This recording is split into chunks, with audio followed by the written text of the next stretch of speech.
Hello there, and welcome to the Sleepy Universe Night.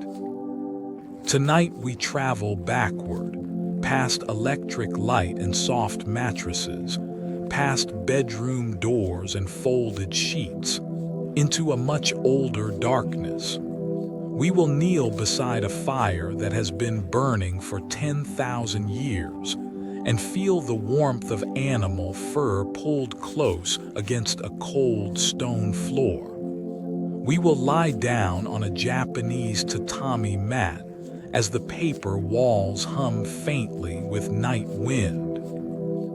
We will recline on a Roman couch where dinner guests once drifted into sleep mid-conversation, cups still warm in their hands. We will wrap ourselves in coarse wool beneath a nomadic sky so vast and unlit that every star seems to lean in and listen. And we will rest our necks, strangely and wonderfully, on a curved piece of carved wood the way Egyptian sleepers did beneath the desert stars. There is no single history of sleep. There are 1,000 small histories, each one shaped by climate and craft and belief, each one solving the same ancient problem in its own quiet way. Let your shoulders soften now. Let your breathing slow, unhurried, the way a candle slows when it has nearly burned through its wick. Let your grip on today loosen, finger by finger, the way a hand opens in sleep without ever deciding to. If you enjoy these gentle journeys, I invite you to like, subscribe, or share a thought below. It helps others find their way here too, one sleepy soul at a time. Let's begin. Long before beds existed, humans slept close to fire. For hundreds of thousands of years, our ancestors gathered nightly around a controlled flame, and this simple act reorganized the architecture of human rest itself.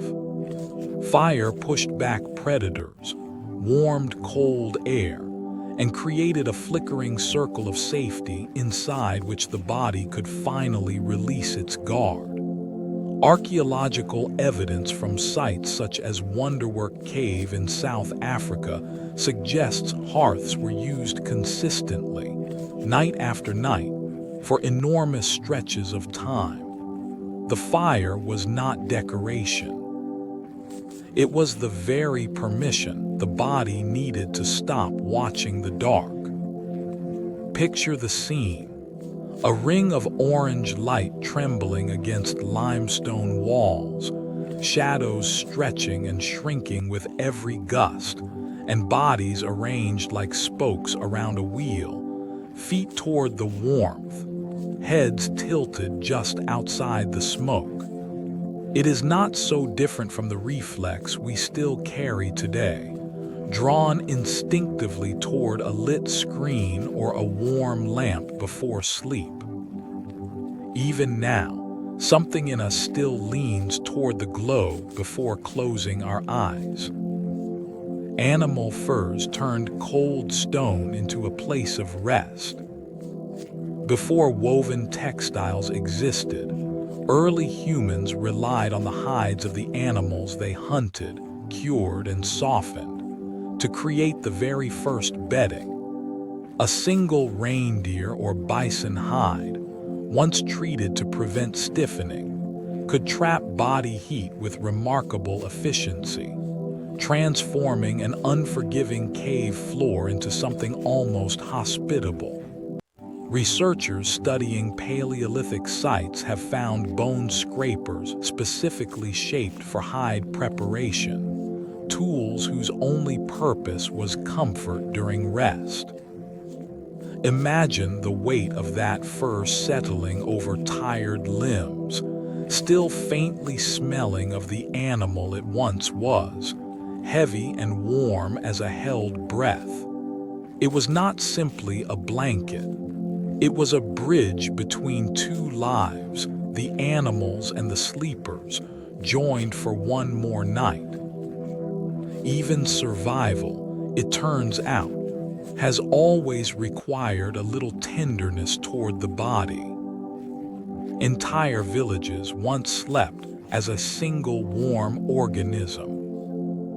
In many ancient societies, sleeping alone was neither common nor desirable. Communities in colder climates, from Neolithic longhouses in Europe to earth lodges of the North American plains, often slept many bodies to a room, sometimes an entire extended family beneath one collective covering. This was not merely social custom, it was thermodynamics. Multiple sleeping bodies in an enclosed space measurably raise ambient temperature, reducing the caloric cost of staying warm through a long night. Picture a longhouse interior, dim and low-ceilinged, filled with the quiet overlapping breath of a dozen sleepers, each one a small furnace contributing to a shared warmth no single body could produce alone. Rest in these worlds was never a private act. It was something built together, breath by breath. Egyptian sleepers rested their necks on carved wood and stone. Rather than the soft pillow we know today, wealthy and common Egyptians alike often used a headrest, called a WRS in ancient Egyptian, a curved support carved from wood, ivory, or stone that cradled the base of the skull while leaving the neck slightly elevated. Examples have been recovered from tombs dating back over 4,000 years, some elaborately decorated with images of the god Bes, believed to ward off nightmares and evil spirits during the vulnerable hours of sleep. Consider the strange comfort of it. A piece of carved wood, cool to the touch, holding the head just so, while a small carved guardian watched over the sleeper's dreams from the base of the neck. It was engineering and enchantment, joined in a single quiet object. Even the ancient world understood that rest needed protecting, not just softening. Japanese sleepers once lay on woven straw mats called tatami. Long before the modern futon as we imagine it, Japanese households used tatami, mats made from tightly woven rice straw and covered in soft rush grass, as both flooring and sleeping surface. The tatami's dimensions eventually became so standardized that Japanese room sizes were measured by how many tatami mats could fit inside them, a system that shaped architecture for centuries. Atop these mats, a simple padded cotton futon was unrolled each evening and folded away again each morning, a ritual that meant no room was ever permanently a bedroom. Space itself was fluid, transforming through the folding of cloth. Picture the faint scent of dried grass rising as a sleeper settles down, the mat's gentle give beneath the shoulder, the whole room quietly becoming something new for the night. A home in this tradition was never one fixed thing. It simply became what the hour required. Roman households rested on couches built for both dining and dreaming. The Roman lectus was a multi-purpose piece of furniture, used for reclining during meals, for reading, for conversation, and for sleep itself. A wealthier Roman home might contain several types, From the lectus cubicularis used for nightly rest to the lectus triclinaris, where guests reclined on their left elbows while eating, sometimes drifting into sleep as wine and conversation slowed the evening. These couches were often raised on wooden or bronze frames, strung with interwoven leather straps that acted as an early form of springing, then layered with stuffed mattresses called calcita, filled with wool, feathers, or dried reeds depending on one's means. Imagine the low murmur of a dinner party fading into silence, guests slumping gently against cushions, the same couch that held laughter an hour earlier now cradling quiet sleep. In Rome, rest and gathering were never fully separated. One simply softened into the other. Nomadic peoples slept beneath skies with no ceiling at all. For pastoral and nomadic communities, from the steppes of Central Asia to the deserts of the Arabian Peninsula, sleep often meant lying beneath the open sky itself, wrapped in thick felt or woven wool to guard against dropping night temperatures. Among groups such as the Mongols, portable felt structures called jurs provided shelter. But even inside them, sleepers were never far from the vast dark overhead, visible through a smoke hole at the structure's peak. The felt used in these bedrolls was often made from compressed sheep's wool, a material so effective at insulation that it remains prized in outdoor gear today, thousands of years later. Picture lying back and watching that small circle of stars through the smoke hole, the whole sky reduced to one manageable window, close enough to feel like a companion rather than an emptiness. Some of the oldest sleep on Earth happened with no roof at all, only the patient company of the stars. Straw and dried grasses formed the first true mattresses. Across countless ancient cultures, from rural Europe to early agricultural China, bedding evolved from simple animal skins into stuffed sacks filled with straw, dried grass, or husks, laid directly on the floor or atop a low wooden frame. These early mattresses required regular refreshing, as straw compressed and lost its loft within weeks, meaning sleepers were in a constant, quiet relationship with the material beneath them, tending it the way one might tend a small garden. The rustle of straw shifting beneath a turning body was, for most of human history, the actual sound of sleep, not silence, but a soft, dry whisper with every movement. Even something as ordinary as dried grass, gathered and dried and shaped by hand, could become the difference between a restless night and a peaceful one. Egyptian royalty layered rest with fragrance and ritual. For the wealthiest sleepers along the Nile, the transition into rest involved more than a headrest and a woven mat. Cosmetic cones of solid perfumed fat, sometimes infused with myrrh or frankincense, are believed by some Egyptologists to have been worn atop the head during evenings, slowly melting and releasing fragrance through the hours, scenting both hair and the surrounding air.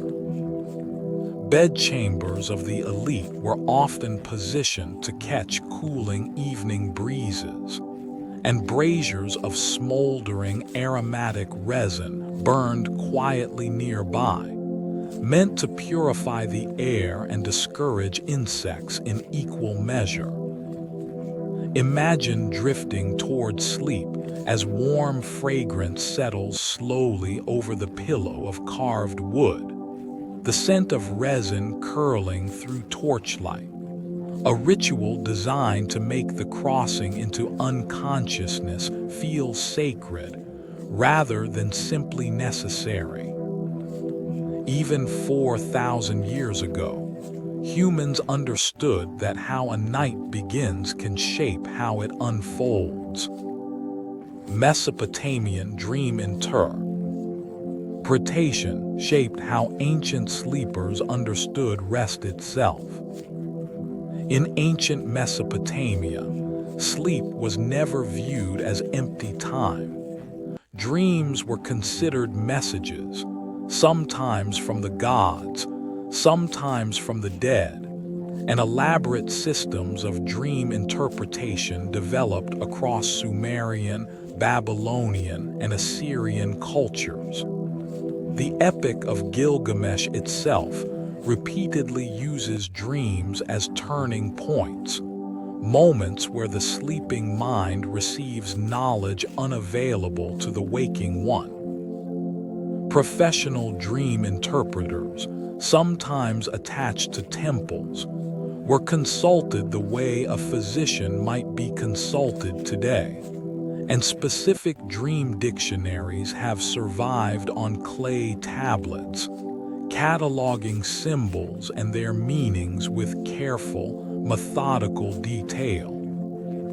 Picture a sleeper in ancient Uruk, lying on a woven mat within mud brick walls, aware that whatever visited their mind that night might carry real weight in the world of the waking.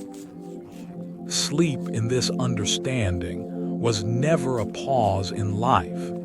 It was simply life continuing in a different register. Chinese sleepers once rested their heads on ceramic pillows.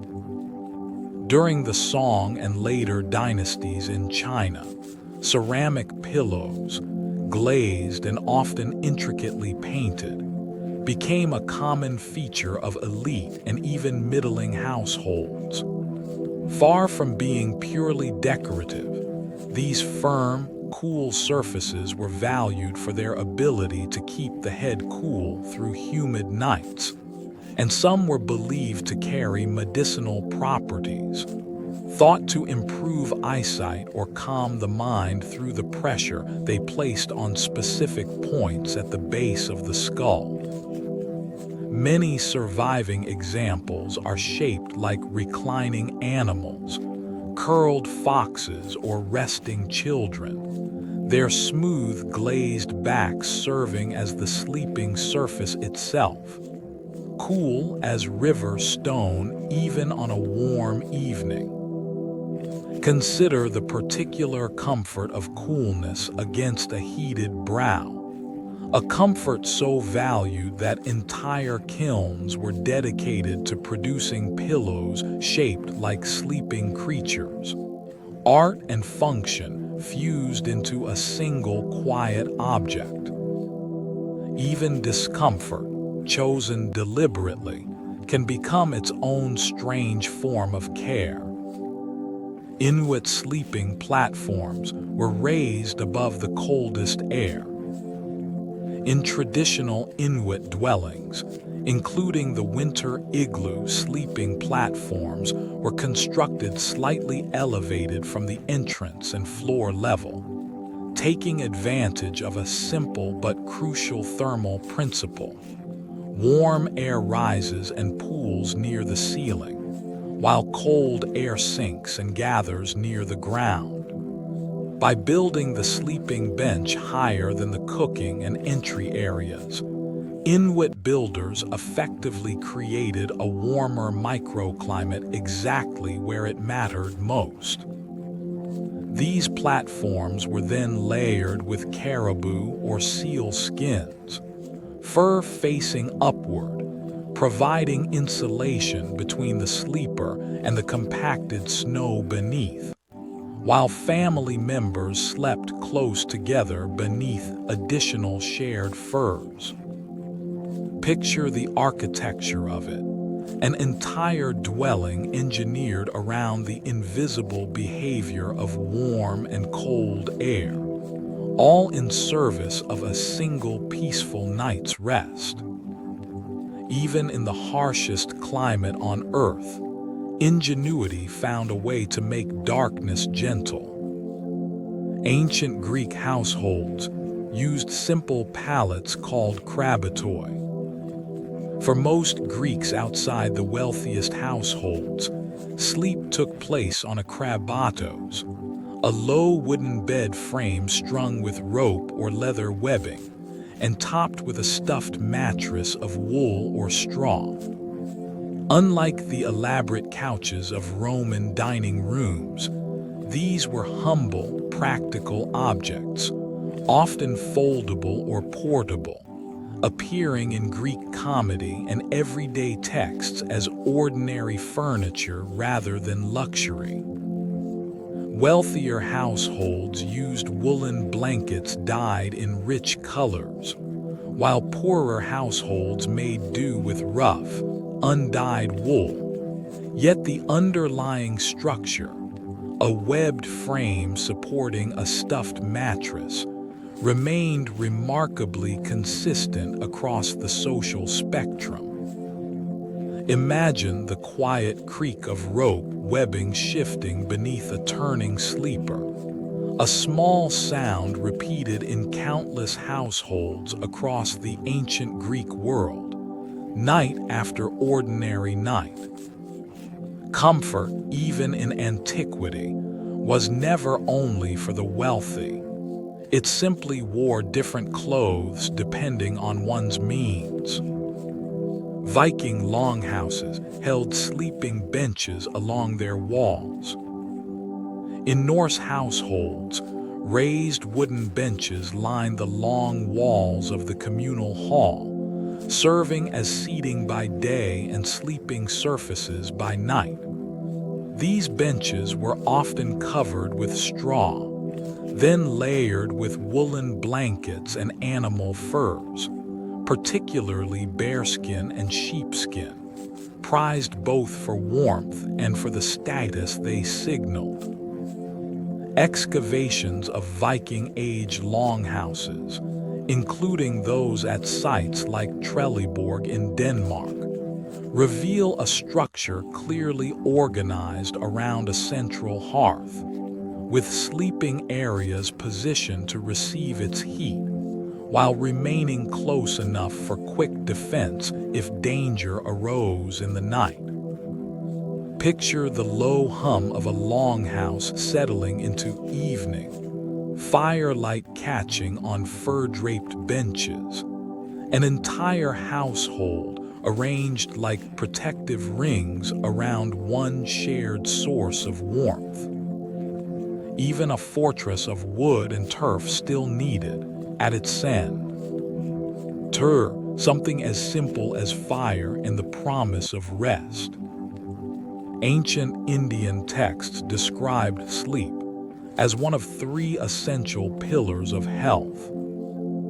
In Ayurvedic tradition, dating back over 2,000 years, sleep, called nidra, was considered one of the 3 fundamental pillars sustaining human life, alongside food and the careful management of vital energy. Texts such as the Charaka Samhita describe sleep not as passive rest, but as an active physiological process essential for the body's self-repair, comparing its restorative power directly to that of nourishment itself. Recommendations included specific guidance on sleep timing aligned with natural cycles, along with warm oil massage, called abhyanga, performed before bed to calm the nervous system and prepare the body for rest. Consider the deliberateness of it. Warm oil worked slowly into tired limbs by careful hands, the whole evening treated as preparation rather than afterthought. Even 2,000 years ago, healers understood that sleep could not simply be demanded. It had to be gently invited. Ancient Britons built entire homes with rest as the geometric center. At sites such as Skara Brae in Orkney, Scotland, dating back roughly 5,000 years, stone houses have been discovered with built-in stone box beds positioned along the interior walls, some lined with heather or straw for softness, framed by upright stone slabs that likely once supported additional coverings, possibly hide or woven material now long decayed. These stone beds were not incidental. They were structural, carved directly into the architecture of the home itself, permanent fixtures in a landscape with almost no timber to spare.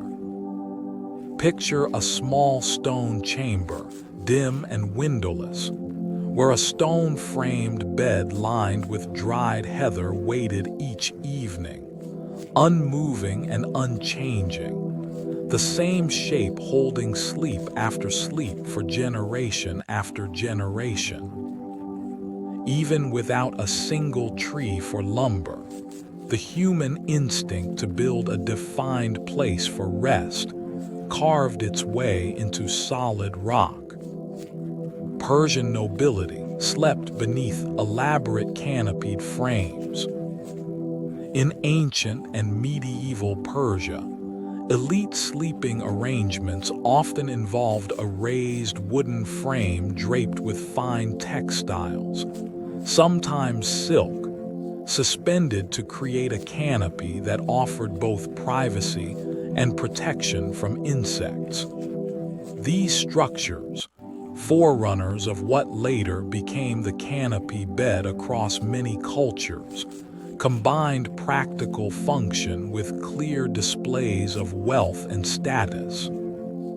Persian gardens themselves were frequently designed with evening rest in mind, incorporating flowing water and fragrant plantings positioned to cool, and sent the night air drifting into sleeping chambers. Imagine silk shifting faintly overhead in a night breeze scented with rose and jasmine, water murmuring somewhere just beyond an open lattice, the whole architecture of the garden bent gently toward the sleeper's comfort. Even a garden, it turns out, can be designed as an act of care toward the sleeping mind. Aboriginal Australian shelters called wurleys sheltered nightly rest for tens of thousands of years. Aboriginal Australian communities, representing one of the oldest continuous cultures on Earth, developed a range of temporary and semi-permanent shelters suited to specific environments.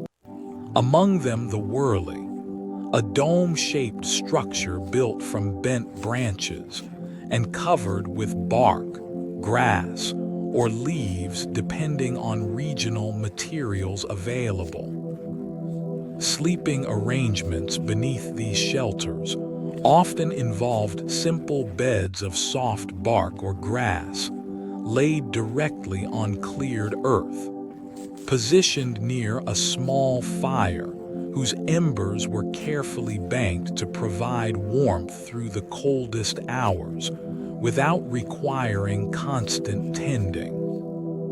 Picture the low dome of branches overhead, barely taller than a crouching person, embers glowing faint red in the dark, an entire family curled close in a space built entirely from what the land itself provided.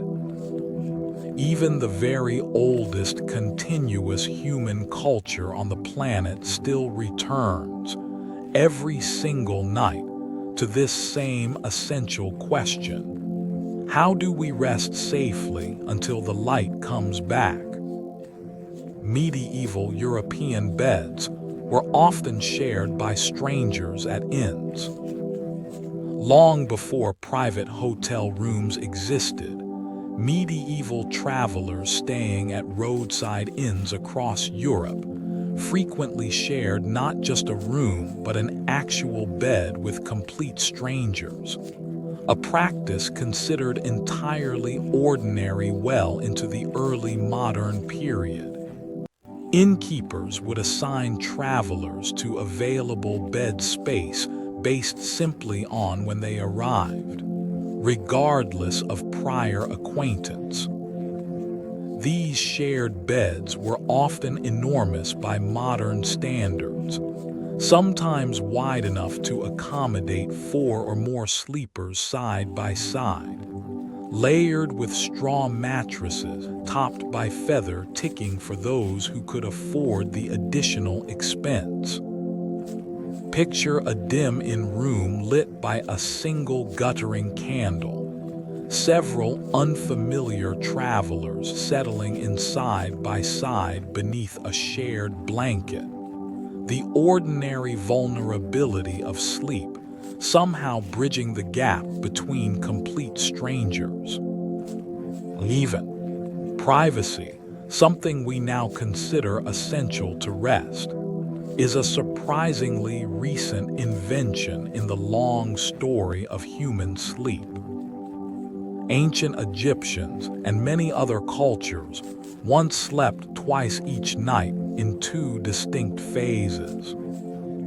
Historical records from numerous pre-industrial societies, examined closely by historian A. Roger Eckerch, describe a pattern now called segmented sleep or biphasic sleep, in which people slept for several hours after sunset, woke naturally for a period of quiet activity in the middle of the night, then returned to a second phase of sleep until morning. During this wakeful middle period, sometimes called the watch, people prayed, tended fires, visited neighbors, or simply lay quietly in the dark. And this pattern appears so consistently across written sources from ancient times through the early industrial period that some sleep researchers consider it a more natural human rhythm than the single consolidated block we consider normal today. Imagine waking gently in complete darkness, not from alarm but from the simple, unhurried rhythm of a body doing exactly what it evolved to do, lying quietly before drifting, unbothered, back into a second sleep. Even the shape of sleep itself, something we assume is fixed and universal, has shifted and changed across the long arc of human history. Fragrant herbs were tucked beneath pillows to guard sleep across many ancient cultures. From ancient Rome to medieval Europe and beyond, specific herbs were commonly placed beneath or within pillows in the belief that their scent could calm the mind, ward off nightmares, or invite prophetic dreams. Lavender, valerian root, and mugwort appear repeatedly across historical sources, and modern research has since confirmed that certain compounds in lavender do measurably reduce anxiety and may modestly improve sleep quality, lending unexpected scientific support to an ancient intuition. Sachets of dried herbs were sometimes sewn directly into pillow linings, releasing their fragrance slowly with the gentle pressure and warmth of a resting head. A slow, continuous release lasting the whole night through. Picture the faint, dry scent of lavender rising with each small shift of the head, an invisible thread connecting a sleeper's dreaming mind to a plant grown and gathered by careful hands. Even scent, so easily overlooked, has quietly shaped human rest for thousands of years. Ancient Nubian sleepers used woven reed mats similar to those found along the entire Nile corridor. South of Egypt, in the ancient kingdoms of Nubia, sleeping arrangements shared many similarities with their northern neighbors while developing distinct regional characteristics, including finely woven reed and papyrus mats that provided a cool, breathable surface, ideally suited to the intense heat of the region. Archaeological finds at sites such as Kerma have revealed burial goods, including bed frames and matting, suggesting these objects held significance, extending even beyond daily use into beliefs about the afterlife. The weaving techniques required real skill, tight enough to provide a stable sleeping surface, yet open enough to allow air to circulate beneath a sleeping body through the hottest nights of the year. Imagine the crosshatched texture of woven reed pressing gently against skin, cool air moving invisibly through countless small gaps, a mat engineered by hand for a climate that offered no mercy after sunset. Even in unforgiving heat, human hands found a way to weave comfort out of nothing but river reeds and patience. Scandinavian bed closets called alcoves enclosed sleepers within their own walls. In parts of Scandinavia and the Netherlands, particularly from the medieval period onward, many households built enclosed bed alcoves directly into the walls of the main living space, essentially small wooden boxes with sliding or hinged doors that could be closed for warmth and privacy. This design served a clear practical purpose in punishingly cold climates, trapping a sleeper's own body heat within a tightly enclosed space far smaller than the room around it.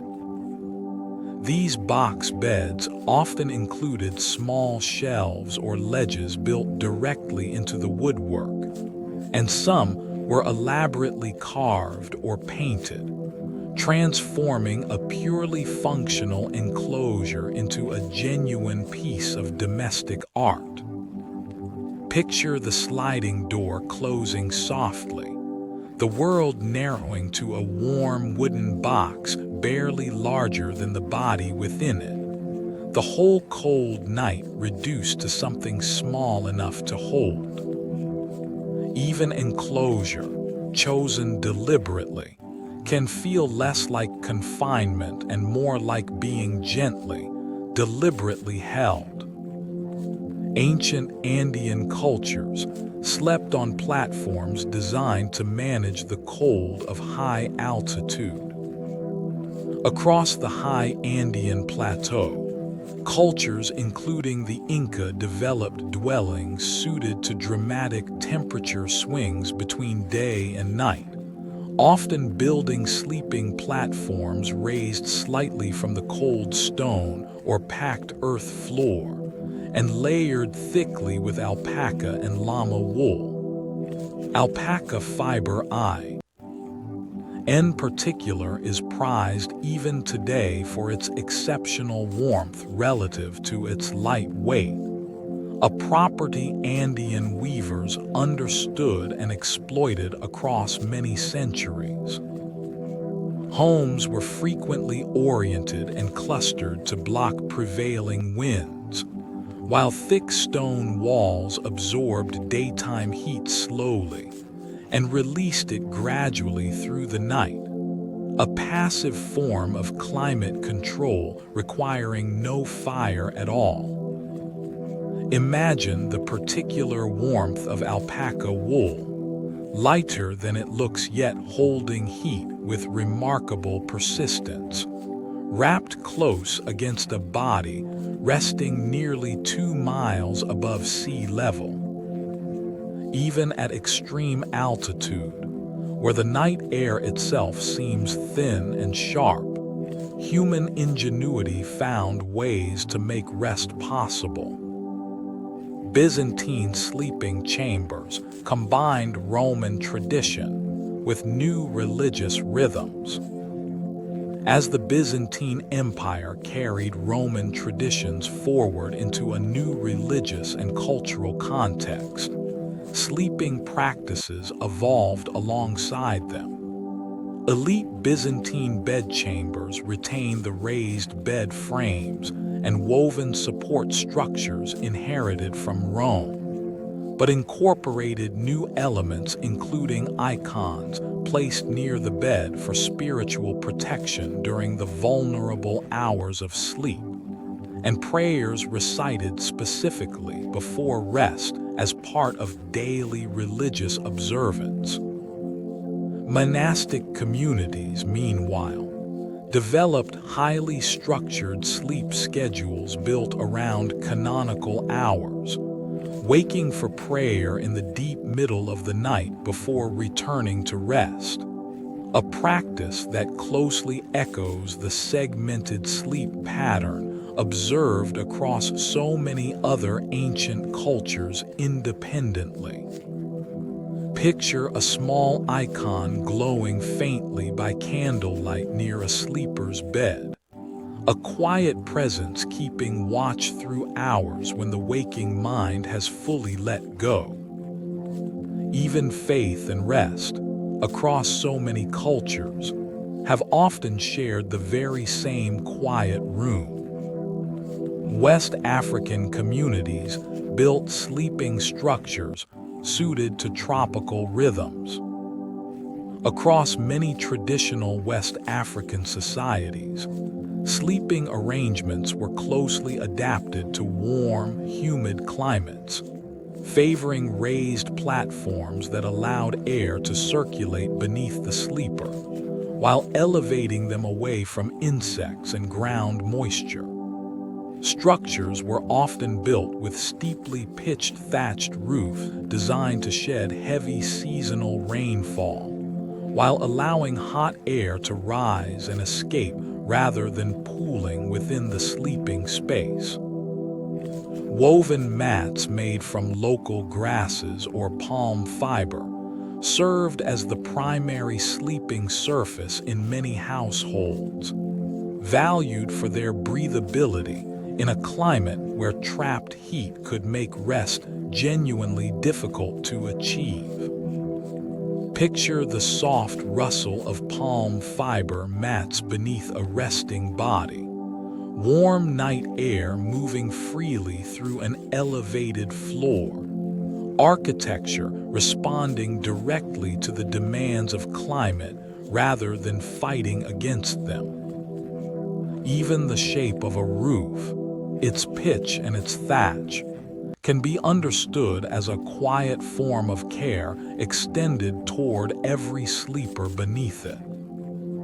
Ancient Chinese households believed the direction a bed faced could shape the quality of sleep itself. Within the broader tradition of Feng Shui, dating back thousands of years, the orientation of a sleeping bed was considered deeply significant to health and harmony.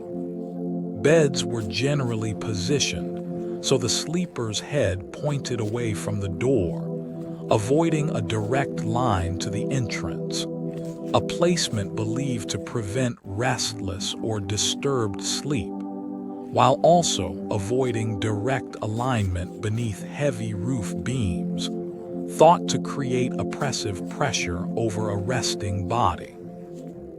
These principles were not simply superstition in the eyes of those who followed them. They represented an entire philosophy in which the placement of everyday objects, including something as ordinary as a bed frame, was believed to shape the invisible flow of energy moving through a home and through the body resting within it.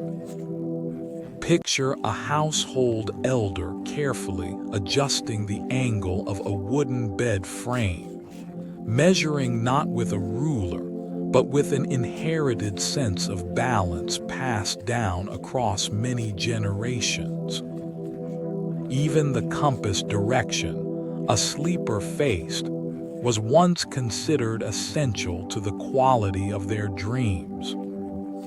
Ancient Hawaiian and Pacific Islander communities slept on layered mats called mona, woven from dried pandanus leaves. Across Hawaii and much of Polynesia, sleeping mats called mona were woven by hand from dried pandanus or lauhala leaves, a skill passed carefully between generations of women who prepared the leaves through a lengthy process of boiling, drying, and softening before weaving could even begin. Multiple mats were often layered atop one another, with finer, more tightly woven mats reserved for the top layer where skin made direct contact. These mats were laid directly upon woven floor coverings inside simple thatched hail, dwellings built from native timber and grass, oriented deliberately to catch cooling trade winds moving steadily across the islands through the night. Imagine the careful hands of a grandmother splitting and drying pandanus leaves beneath island sun, preparing leaf by leaf the very surface upon which her family would rest that night. Even a single mat, woven slowly by hand, carried within it hours of quiet care long before anyone ever lay down upon it. Tibetan sleeping arrangements were shaped by extreme cold and Buddhist practice alike. At high altitude across the Tibetan plateau, traditional homes were built with thick earthen or stone walls capable of retaining heat through brutally cold nights, while sleeping areas were often positioned close to a central hearth that burned dried yak dung, an efficient and widely available fuel source in a landscape largely without trees. Thick layers of yak wool and sheepskin provided insulation against the cold stone or packed earth floor beneath, while many households incorporated a simple shrine near the sleeping area, a quiet focal point for prayer recited before rest each night, echoing spiritual practices found in many other cultures across this journey. Picture the low, steady warmth of a dung-fed hearth glowing through a cold mountain night, thick wool blankets holding that warmth close against skin, while a small shrine watches over the room in flickering, patient light. Even fuel gathered from yaks grazing on a distant hillside eventually became, by nightfall, the very thing that made rest possible. Ancient Mayan hammocks transformed sleep into something suspended between earth and air. Long before hammocks became associated with tropical leisure, the Maya and other Mesoamerican peoples developed them as a genuinely practical solution to the challenges of jungle living, elevating sleepers above damp ground, biting insects, and small dangerous creatures that moved along the forest floor after dark. Woven from plant fibers such as henequen, a type of agave, hammocks were slung between sturdy support posts inside simple dwellings, allowing air to circulate freely on every side of a resting body. Spanish colonial accounts from the 16th century describe hammocks as nearly universal across the region, used by every level of society, a rare example of a sleeping technology that crossed class lines almost completely intact. Imagine the gentle sway of woven fiber cradling a resting body, air moving cool and unobstructed beneath, above, and on every side jungle sounds continuing on, distant and unthreatening, beyond the hammock's woven edge. Even suspended fully in open air, with nothing solid beneath at all, the human body still learned patiently how to surrender completely into rest. Sub-Saharan African royal courts sometimes maintained dedicated dream interpreters within the palace itself.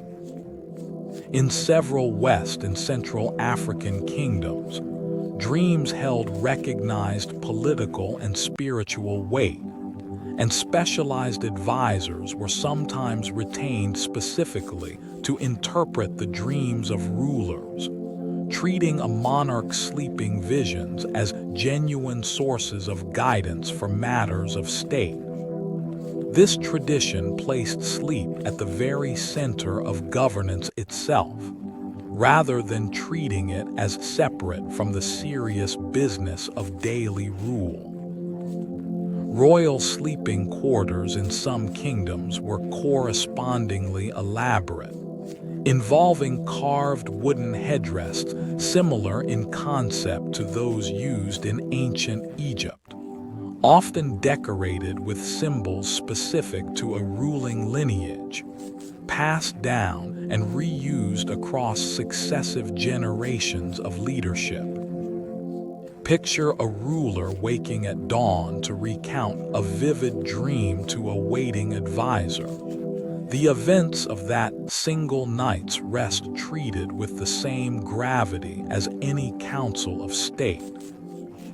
Even sleep itself, across so many different worlds, was never considered separate from the serious work of living. Ancient Korean households used heated stone floors called andal to warm sleepers from below. In traditional Korean architecture, a system called andal channeled heat from a kitchen fire beneath a home's stone and clay floor, gradually warming the entire sleeping surface from underneath rather than heating the air above it. This underfloor heating system, with origins reaching back over 2,000 years, meant sleepers lay directly upon a gently warmed floor, often with only a thin mat or quilted covering between skin and heated stone. The andal system was remarkably efficient, using a single kitchen fire to serve both cooking and heating needs simultaneously, its retained warmth lingering long into the night after the flames themselves had died down to embers. Imagine lying directly upon a floor that radiates soft, steady warmth upward through the whole night, heat rising gently through stone the way morning light eventually rises through a window. Even the ground itself, patiently warmed by human hands, became something the body could trust completely through the coldest hours of night. Ancient Anatolian settlements at Catalhoyuk slept in rooms entered from above. At Catalhoyuk, one of the earliest known large settlements, dating back roughly 9,000 years in what is now central Turkey, homes were built so tightly together that residents entered through openings in the roof rather than through ground-level doors, descending by ladder into a single multi-purpose room where sleeping platforms lined one wall, raised slightly, and often plastered smooth. Excavations have revealed burials beneath these very sleeping platforms, suggesting a household's deceased were kept close, literally beneath the place where the living continued to rest each night. This arrangement meant sleep, ancestry, and daily life were never truly separated by walls or distance, but existed together within one continuous, plastered room. Picture descending a ladder into warm lamplight below, settling onto a raised platform built directly above the resting place of those who came before. An entire household continuous across the boundary of life and death. Even in one of humanity's very first cities, sleep was never treated as separate from memory or from those who had gone before. Ottoman households used low-seating platforms called sedirs that transformed into beds each night. In traditional Ottoman homes, a low upholstered platform called a sedir ran along the walls of the main living room, used for seating and reclining throughout the day, then converted into a sleeping surface each night through the simple addition of thin mattresses called yataks, rolled out and stored away again each morning inside built-in wall cupboards called yukluklar.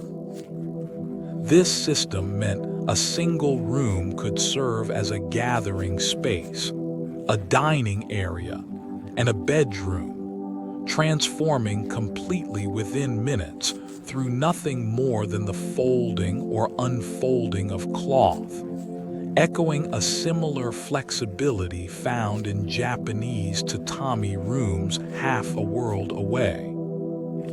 Imagine the quiet, practiced motion of unrolling a thin mattress across a familiar platform, the same room that hosted conversation and tea only hours earlier, now settling gently into stillness for the night.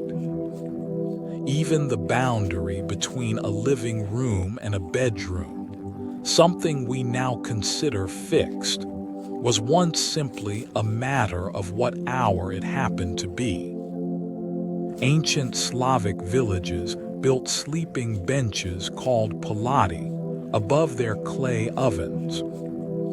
In traditional Slavic homes across Russia and Eastern Europe, a massive clay or brick oven called a pech dominated the main room, used for cooking, heating, and crucially, as the foundation for a raised sleeping platform called palati built directly above or alongside it. This elevated perch captured rising heat throughout the night, making it the warmest and most desirable sleeping spot in the entire household, often reserved for elders or young children most vulnerable to the bitter cold of a Russian winter.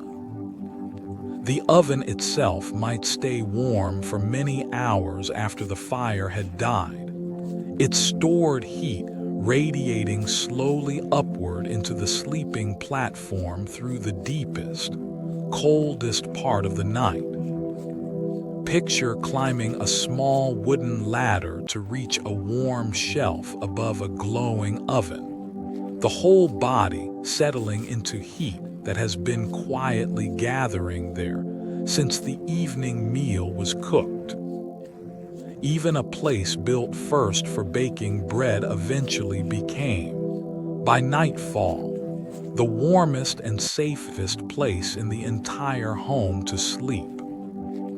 And so, for now, we let the ancient world settle quietly around us, its fires low, its sleepers still, its long history of rest continuing on beneath the same patient stars that watch us tonight. Ancient Babylonian law even addressed the sanctity of a household's sleeping quarters. The Code of Hammurabi, inscribed nearly 4,000 years ago, included provisions protecting the household and its contents, reflecting a broader Mesopotamian understanding that a home's inner rooms, including where a family slept, deserved particular legal and social protection. Domestic architecture from this period often placed sleeping chambers at the rear of a home, furthest from the street, behind courtyards that acted as a buffer between public life and private rest. Mud brick walls, thick and slow to transfer heat, kept these inner rooms relatively cool even beneath the punishing Mesopotamian sun, while small high windows allowed air to circulate without admitting the full glare of daylight. Picture a courtyard hushed at dusk, its thick walls holding the day's heat at bay, an inner chamber waiting cool and dim for the household to finally lie down. Even law itself, in its earliest written forms, recognized that a person's rest deserved a boundary the outside world was not meant to cross. Etruscan tomb paintings preserve rare images of ancient reclining sleep. Long before Rome rose to dominance, the Etruscan civilization of ancient Italy left behind vivid tomb paintings depicting banqueting scenes remarkably similar to later Roman customs. Figures reclining on cushioned couches, sometimes shown drifting toward rest as a feast winds down around them. The tomb of the leopards and similar sites near modern Tarquinia preserve these images in extraordinary color, offering a rare direct window into how an ancient people imagined comfort and repose.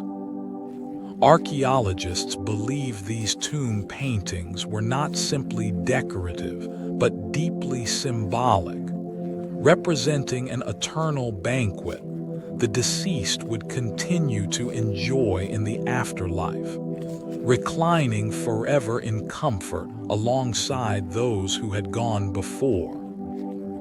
Imagine painted figures on a tomb wall, colors still vivid after thousands of years, caught in a moment of eternal, unhurried rest that was meant to continue long after the mortal feast had ended.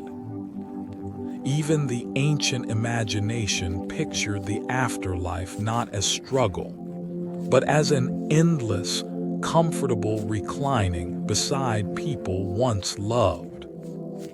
Traditional yurts across the Central Asian steppe centered sleeping arrangements around a shared hearth.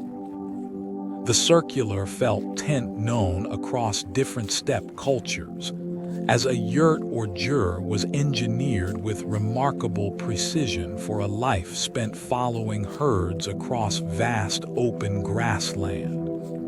Sleeping areas were typically arranged around the tent's circular perimeter, with a place of honor reserved for elders positioned opposite the entrance, while a central hearth provided warmth radiating outward to every sleeper in fairly equal measure. The felt walls themselves, sometimes several layers thick, provided surprising insulation against fierce steppe winds, while an adjustable smoke opening at the peak could be angled to manage airflow depending on the direction of the night's weather. Picture the entire structure breathing gently with the wind outside, felt walls flexing almost imperceptibly, a small fire at the center keeping every sleeper within its circle of warmth. Even a home built to be dismantled and carried away by morning still managed, every single night, to become something worth calling a shelter. Ancient Israelite households described sleep and its symbolism throughout early biblical texts. Sleep appears repeatedly throughout the Hebrew Bible, not merely as a physical necessity, but as a state charged with spiritual meaning. From Jacob's dream of a ladder reaching toward heaven at Bethel to descriptions of sleep as a gift granted to those who are beloved. Everyday sleeping arrangements in ancient Israelite households likely involved simple woven mats or low pallets, with families in more modest homes sleeping together in a single main room warmed by the day's residual heat, retained in thick stone walls. Rooftops, flat and commonly used for various daily activities across the ancient Near East, sometimes served as cooler sleeping spaces during the hottest months, when the interior of a stone home retained uncomfortable heat long after sunset. Imagine climbing a simple stairway to a flat rooftop on a hot summer evening, laying out a woven mat beneath open sky, while the stone house below slowly releases the day's stored heat. Even in the ancient Near East, when the walls themselves grew too warm to bear, the rooftop offered a patient answer: simply move closer to the stars. Ancient Peruvian coastal cultures wove intricate cotton bedding along the desert shore. Along the arid Pacific coast of ancient Peru, cultures such as the Chimu and earlier Moche developed sophisticated cotton weaving techniques, producing finely spun textiles used for clothing, ceremonial purposes, and everyday bedding alike. Cotton cultivated in coastal river valleys provided a breathable, lightweight alternative to the heavier wool favored in the colder Andean highlands, well suited to the mild coastal desert climate. Burial textiles recovered from sites along this coast, extraordinarily well preserved by the region's extreme dryness, reveal astonishingly fine thread counts and complex woven patterns, offering rare direct evidence of the textile skill applied even to something as ordinary as bedding.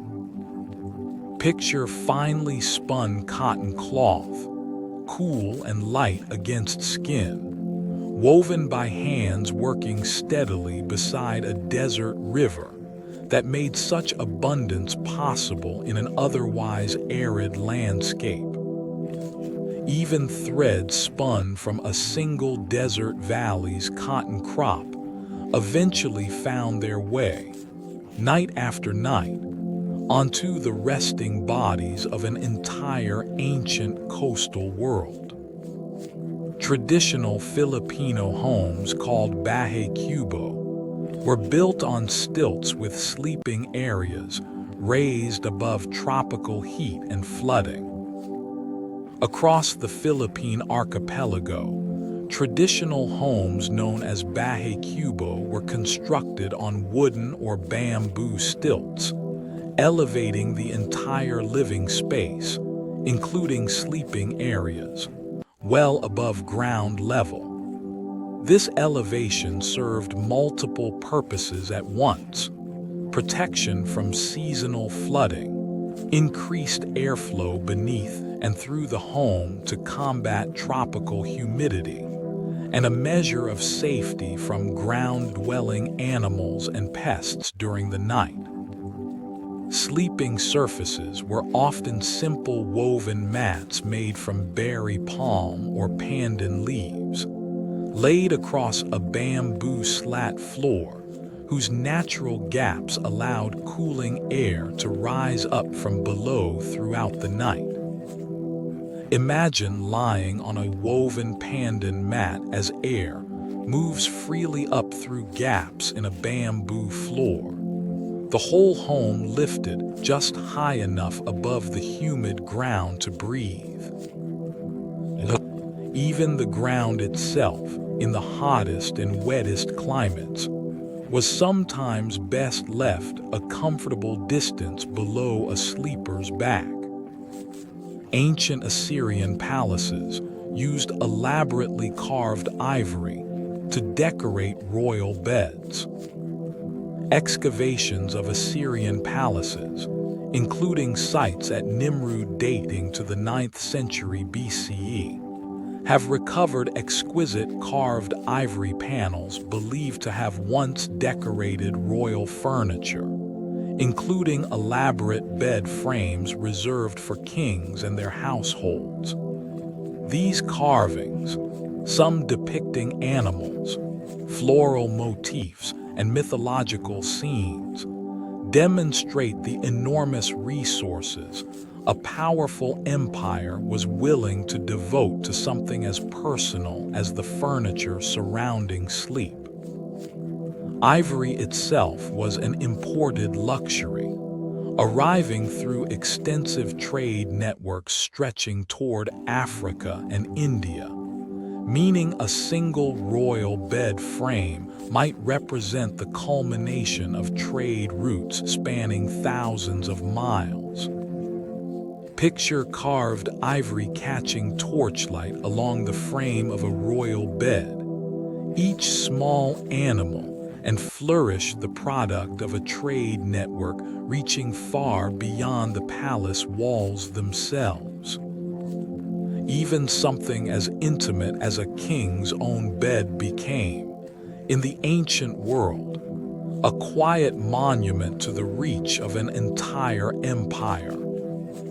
Traditional Sami reindeer herders of the Arctic slept within portable tents called lavu.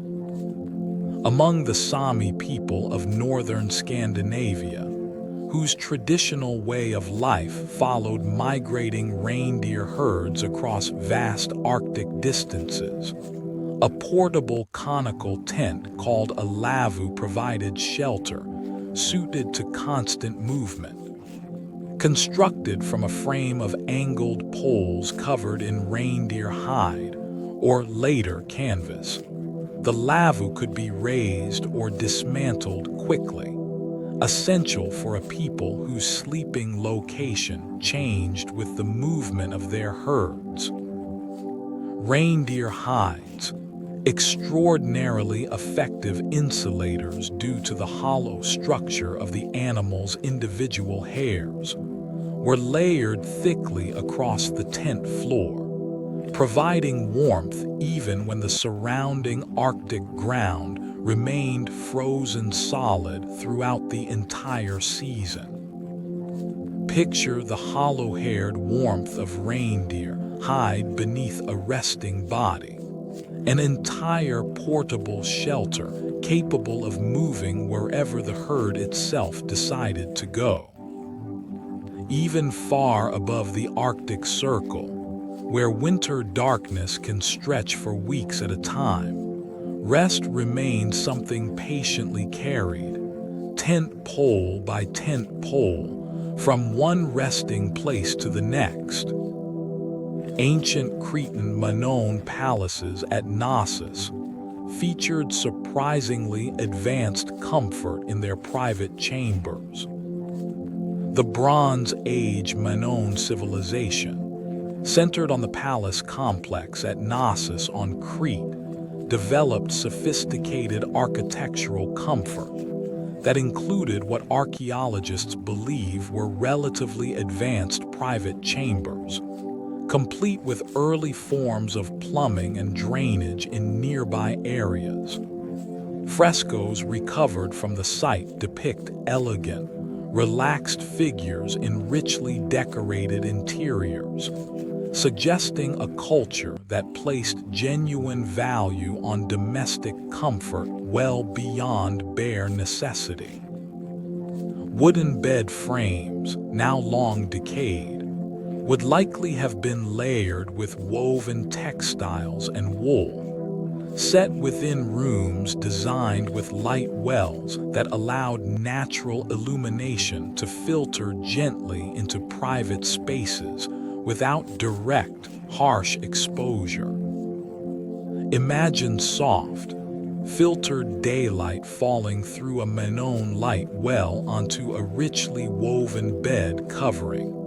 An ancient palace already, 4,000 years ago, designing its private spaces around genuine comfort. Even one of Europe's earliest great civilizations understood that true luxury included the quiet architecture of a good night's rest. Ancient Aztec households used woven reed mats called pedates as their primary sleeping surface. Throughout the Aztec Empire and the broader Mesoamerican world, a simple woven reed mat called a pedate served as the standard sleeping surface across nearly every level of society, rolled out each evening upon a raised platform or directly on a swept earthen floor, then rolled up again each morning and stored against the wall. This portable, easily produced mat was so fundamental to daily life that the phrase associated with it became a common metaphor in Nahuatl for household and family life itself. Wealthier households might layer several pedates for additional cushioning or add woven cotton coverings, while even the humblest home could produce a functional pedate using nothing more than locally gathered reeds and patient hands. Picture the practiced motion of unrolling a woven reed mat across a swept dirt floor each evening. The same simple object serving emperors and commoners, alike across an entire civilization. Even something as humble as a rolled reed mat could carry, within its simple weave, the entire shared rhythm of a civilization settling down to rest. Ancient Nordic bog bodies have preserved rare direct evidence of the woolen bedding used in life. Remarkable preservation conditions within European peat bogs have yielded not only human remains, but occasionally fragments of the woolen textiles these individuals used in daily life, offering direct physical evidence of the bedding materials described more abstractly in other archaeological contexts. Wool from domesticated sheep, spun and woven using techniques refined over many centuries, provided warmth crucial to survival across the long, dark winters of northern Europe. The specific weave patterns recovered from these remarkably preserved textiles reveal considerable skill, tight enough to retain heat effectively, while remaining flexible enough to drape comfortably across a sleeping body. Picture threads of ancient wool, pulled directly from the acidic, oxygen-starved mud of a northern bog, still bearing, after thousands of years, the faint structure of a blanket once wrapped around a sleeping body. Even the quiet chemistry of a peat bog became, unexpectedly, one of history's most careful keepers of how ancient people once kept themselves warm. Traditional Sardinian and Mediterranean island homes used sun-dried bricks that shaped interior sleeping comfort. Across many Mediterranean islands, homes were traditionally constructed from sun-dried mud brick or local stone, materials whose considerable thermal mass allowed interior rooms to remain notably cooler than the exterior air during scorching daytime hours, then release stored warmth slowly once evening temperatures began to fall. Sleeping chambers were often positioned toward the interior of a home, furthest from direct sun exposure, taking maximum advantage of this passive thermal buffering. Small, deliberately placed windows allowed airflow without excessive heat gain, while thick walls, sometimes whitewashed to reflect sunlight, further reduced the burden placed on the building's natural cooling properties. Imagine settling onto a woven mat within thick, cool stone walls as the last of the day's heat radiates slowly outward. The building itself doing quiet, patient work long after the sun has set. Even ancient building materials, chosen simply for what was locally available, often carried within them an unspoken understanding of how to protect a sleeper from the extremes of a Mediterranean climate. Ancient Vedic hymns from India described sleep as a temporary journey the soul undertook each night. Within the earliest layers of Vedic literature in ancient India, sleep was sometimes described poetically as a state in which the individual soul, or Atman, briefly withdrew from ordinary waking perception, a concept later explored in far greater philosophical depth within the Upanishads. This framing treated nightly sleep not as mere biological shutdown, but as a recurring, almost sacred transition, a small nightly rehearsal for larger spiritual questions about consciousness and continuity. Specific hymns invoke protective deities before sleep, requesting safe passage through the vulnerable, unconscious hours until the return of waking awareness with the dawn. Picture an ancient reciter murmuring a protective hymn into the evening air before lying down, treating the coming hours of unconsciousness as a genuine, if temporary, departure worth blessing. Even in some of humanity's oldest surviving religious literature, the simple act of closing one's eyes each night was already being treated as something worth wondering about. Ancient Polynesian voyagers slept aboard double-hulled canoes during long ocean crossings.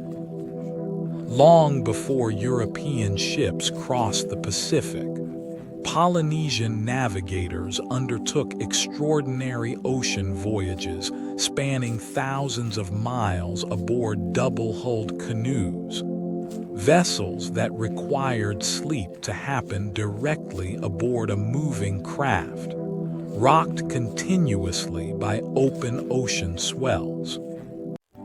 Woven mats provided sleeping surfaces within a canoe's central platform, while careful rotation of duties allowed some crew members to rest even as others maintained the vessel's course by reading stars, swells, and the flight patterns of birds.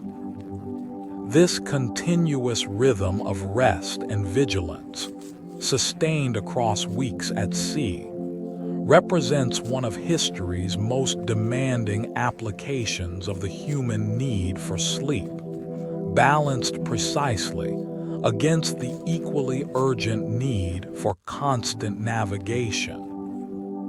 Imagine the steady rock of ocean swells beneath a woven mat, sleep arriving in careful shifts as unseen islands wait somewhere far beyond the dark horizon.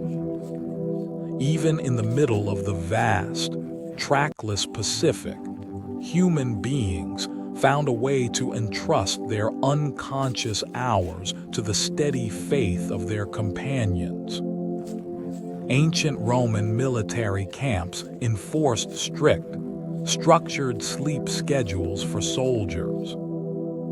Within a Roman legionary camp, sleep followed a carefully structured schedule dictated by military necessity, with the night divided into distinct watches, each assigned to a rotating group of soldiers responsible for maintaining the camp's defenses while others rested. Soldiers slept in simple leather tents called papilions, arranged in strict rows following standardized camp layouts used consistently across the entire empire. This rigid structure meant a soldier's sleep was neve, or fully private or entirely his own, interrupted regularly by changing watches. Yet the predictability of the system itself provided its own form of psychological stability amid the general uncertainty of military life. Picture rows of identical leather tents stretching across a camp at dusk, each one sheltering exhausted soldiers whose rest existed always within a larger, carefully managed rhythm of vigilance. Even an empire built on conquest understood that its soldiers' rest needed structure every bit as disciplined as their daytime training. Traditional Ethiopian highland homes incorporated raised sleeping platforms called medeb, built directly from packed earth. In the Ethiopian highlands, traditional round homes known as tukul were often built with a raised earthen platform called a medeb running along interior walls, serving as both seating during the day and a sleeping surface at night, sometimes covered with woven grass mats or animal hides for additional comfort. The high altitude of the Ethiopian highlands brings notably cool nights despite the region's tropical latitude, making the retained warmth of packed earth walls and platforms a genuinely practical necessity rather than mere tradition. Central cooking fires, positioned within the same circular living space, provided additional warmth that these earthen platforms could slowly absorb and hold through the cooler hours of night. Picture a round, earthen home glowing faintly with firelight, a packed clay platform along the wall slowly gathering warmth that will linger long after the flames themselves have quieted. Even packed earth and clay, shaped patiently by hand, could become, night after night, a source of genuine warmth against a highland chill. Ancient Iberian cultures on the Spanish peninsula used esparto grass to weave both sandals and sleeping mats. Across ancient Iberia, in what is now Spain and Portugal, the tough, wiry esparto grass native to the region was processed and woven into an enormous range of everyday objects, from sandals and baskets to sleeping mats used across many households regardless of wealth. This versatile plant, remarkably resistant to decay, has left behind woven artifacts in remarkably good condition at several archaeological sites, offering direct physical evidence of ancient Iberian weaving techniques. The plant's tough fibers, when properly processed through soaking and beating, could be softened enough for reasonably comfortable use as bedding, while remaining durable enough to withstand years of daily wear. Imagine sun-dried esparto grass, tough and wiry in its raw state, transformed patiently by soaking and weaving hands into a mat soft enough to rest upon through an entire Iberian night. Even a plant known mainly for its toughness could be coaxed, through patient human effort, into something genuinely gentle. Medieval Islamic scholars wrote extensively about the physiology and proper timing of sleep. Physicians working within the flourishing intellectual tradition of the medieval Islamic world, including the renowned polymath Ibn Sina, known in the West as Avicenna, wrote detailed medical texts addressing sleep as a subject worthy of serious scientific study. His influential canon of medicine, composed in the early 11th century, discussed sleep's role in digestion, mental clarity, and overall bodily balance, drawing on and expanding earlier Greek medical traditions. These scholars recommended specific sleep timing aligned with natural daily rhythms, along with practical guidance on sleeping position and the avoidance of sleep immediately following heavy meals, advice that echoes remarkably closely with modern sleep hygiene recommendations offered many centuries later. Picture a physician in a candle-lit study, carefully recording detailed observations about sleep's effect on the body, treating a subject as ordinary as rest with the same rigor applied to any other branch of medicine. Even 1,000 years ago, careful scholarly minds were already tracing the same careful threads modern sleep science continues to follow today. Ancient Germanic tribes described sleep and dreaming within their earliest surviving mythological traditions. Norse mythology, preserved primarily through texts compiled centuries after the events they describe, contains numerous references to sleep and dreams as significant, sometimes prophetic experiences, including the deep enchanted sleep imposed upon the Valkyrie Brynhild, a story echoed in later European folklore involving sleeping figures awaiting an eventual awakening. Everyday Norse households, meanwhile, slept on raised wooden benches within communal halls, layered with straw, wool, and fur in patterns similar to other Germanic and Scandinavian traditions already explored on this journey. The blending of mythological reverence for sleep with the practical, everyday reality of straw and fur reveals a culture that held both registers, the sacred and the ordinary comfortable, lie within the very same nightly ritual. Imagine firelight flickering across a hall lined with sleeping benches, myths of enchanted, otherworldly sleep circulating quietly among people whose own nightly rest was built from nothing more mysterious than straw, wool, and careful hands.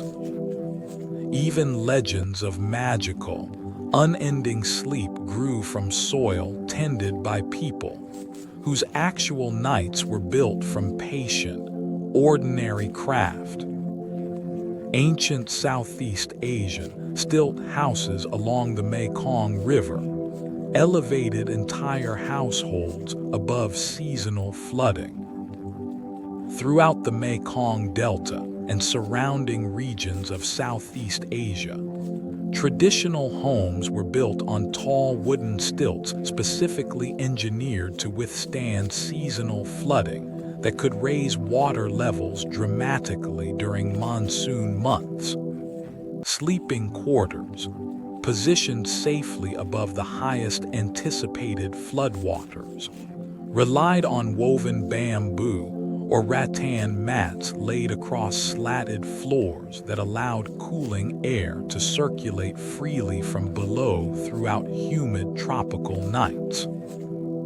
This architectural adaptation meant an entire household's nightly rest was quite literally built around the patient, predictable rhythm of a river's seasonal rise and fall, a relationship between water and shelter, refined across many centuries of careful observation. Picture a stilt house standing calm above rising floodwaters, a woven mat laid across a slatted floor high above the water's reach, cool river air drifting gently upward through the night. Even a river's slow, seasonal breathing shaped, in the most direct and practical way imaginable, exactly where and how an entire culture chose to sleep. Ancient Carthaginian sailors and merchants slept aboard ships during extended Mediterranean trading voyages. The seafaring civilization of Carthage, built on extensive Mediterranean trade networks, required sailors and merchants to spend extended periods sleeping aboard wooden ships, often on simple mats or coiled rope laid across the deck, or within cramped hold spaces below.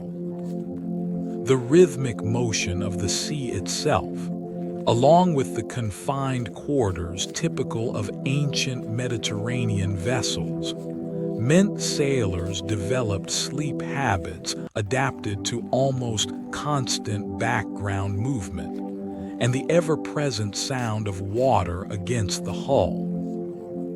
Carthaginian trade reached remarkably far, from the tin roots of Britain to the coasts of West Africa, meaning a single sailor's nightly rest might occur under skies and stars entirely unfamiliar from where his voyage began. Picture a sailor curled against coiled rope on a gently rocking deck, unfamiliar stars overhead, the creak of timber and the steady murmur of water becoming, over time, its own strange lullaby. Even far from any fixed home, the human body eventually learns to build a version of rest from whatever rhythm surrounds it. Ancient Cambodian and Khmer households built raised wooden homes suited to the rhythms of the Mekong Basin.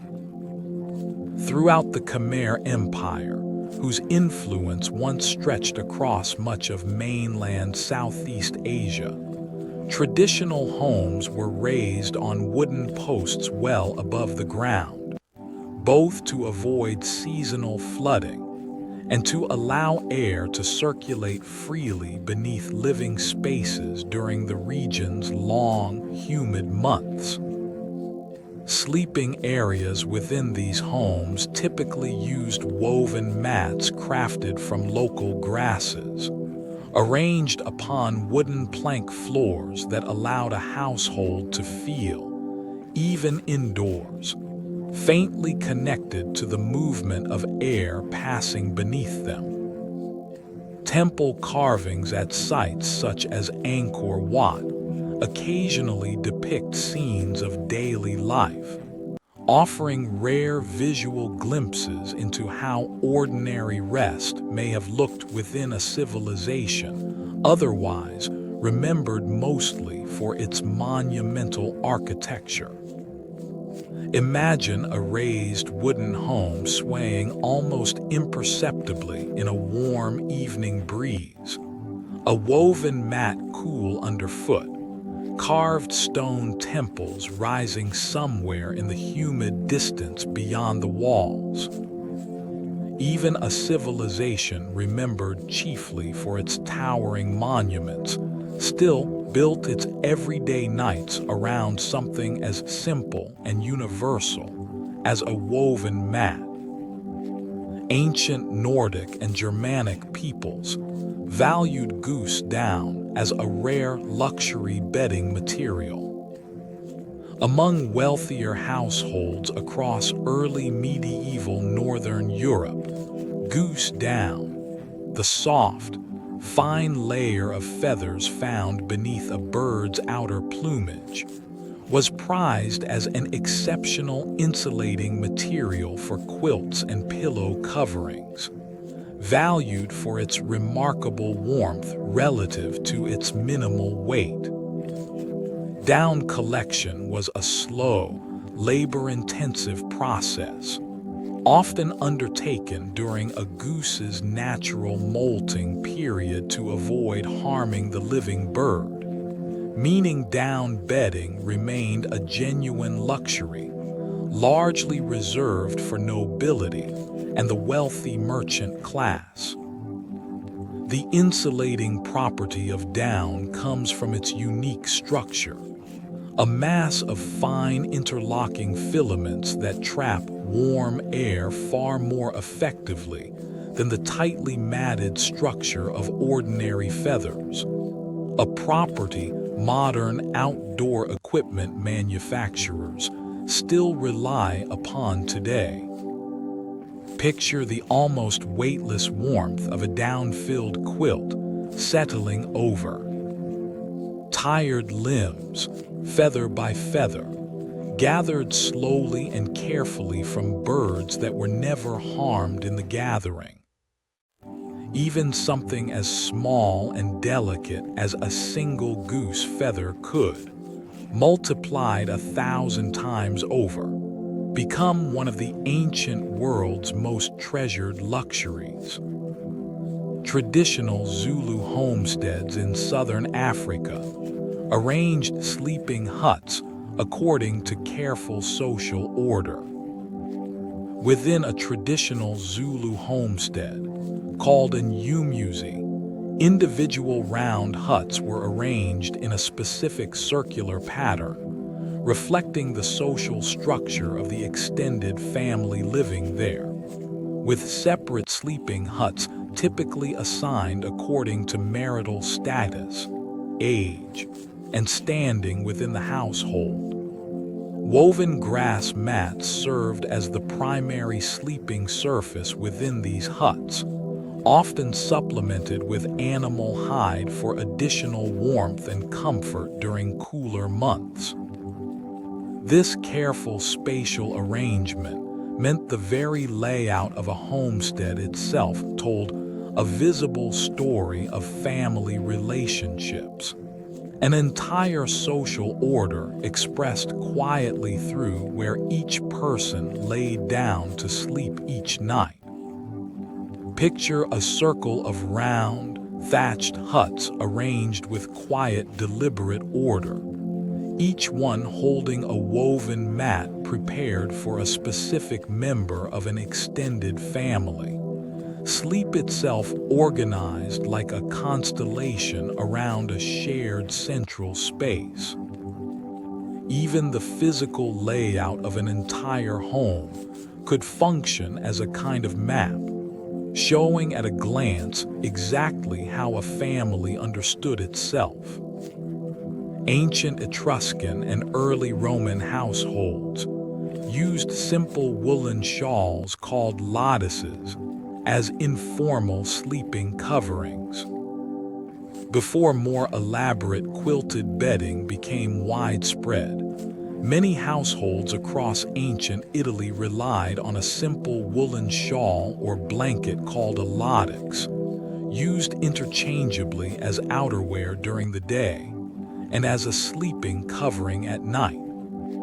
This dual-purpose approach to textiles was common across much of the ancient Mediterranean world, where producing cloth required enormous time and labor, making single-purpose bedding a luxury not every household could justify. Wool itself required an extensive production chain, from shearing and cleaning through spinning and weaving, each step performed largely by hand, meaning a single blanket represented weeks or even months of accumulated household labor. Imagine the same woolen shawl worn across tired shoulders during a long day's work, then unfolded each evening to become the very covering beneath which that same body finally rests. Even a single piece of cloth, worn and repurposed across an entire day, quietly carried its owner from morning labor into evening rest. Ancient Chinese silk production eventually made luxurious bedding accessible to elite households. Following the development of sericulture, the cultivation of silkworms for thread production, several thousand years ago in ancient China, silk gradually became available for use in high-status bedding among the wealthiest households, prized for its remarkable smoothness and its cooling properties during warm summer nights. The labor required to produce silk was immense, involving careful cultivation of mulberry trees, meticulous silkworm rearing, and painstaking thread extraction from each individual cocoon. Silk bedding remained a closely guarded luxury for centuries, with strict sumptuary regulations in some periods actually restricting its use to specific social ranks, meaning even wealth alone did not always guarantee the right to sleep beneath silk. Picture cool, smooth silk drawn gently over tired skin on a warm summer evening, each thread traceable back to a single silkworm's cocoon, painstakingly unwound by careful, patient hands. Even the smoothest, most luxurious bedding in the ancient world began its journey as something as humble and small as a single spinning caterpillar. Ancient Nabatean traders at Petra carved entire sleeping chambers directly into sandstone cliffs. The Nabatean civilization, whose extraordinary capital city of Petra was carved directly into rose-colored sandstone cliffs in the desert of modern Jordan, created interior chambers that maintained remarkably stable temperatures regardless of the extreme heat and cold experienced outside. These carved rooms, some believed to have served residential and sleeping purposes, benefited from the same thermal mass properties found in other ancient stone dwellings, the surrounding rock slowly absorbing and releasing heat across each day and night cycle.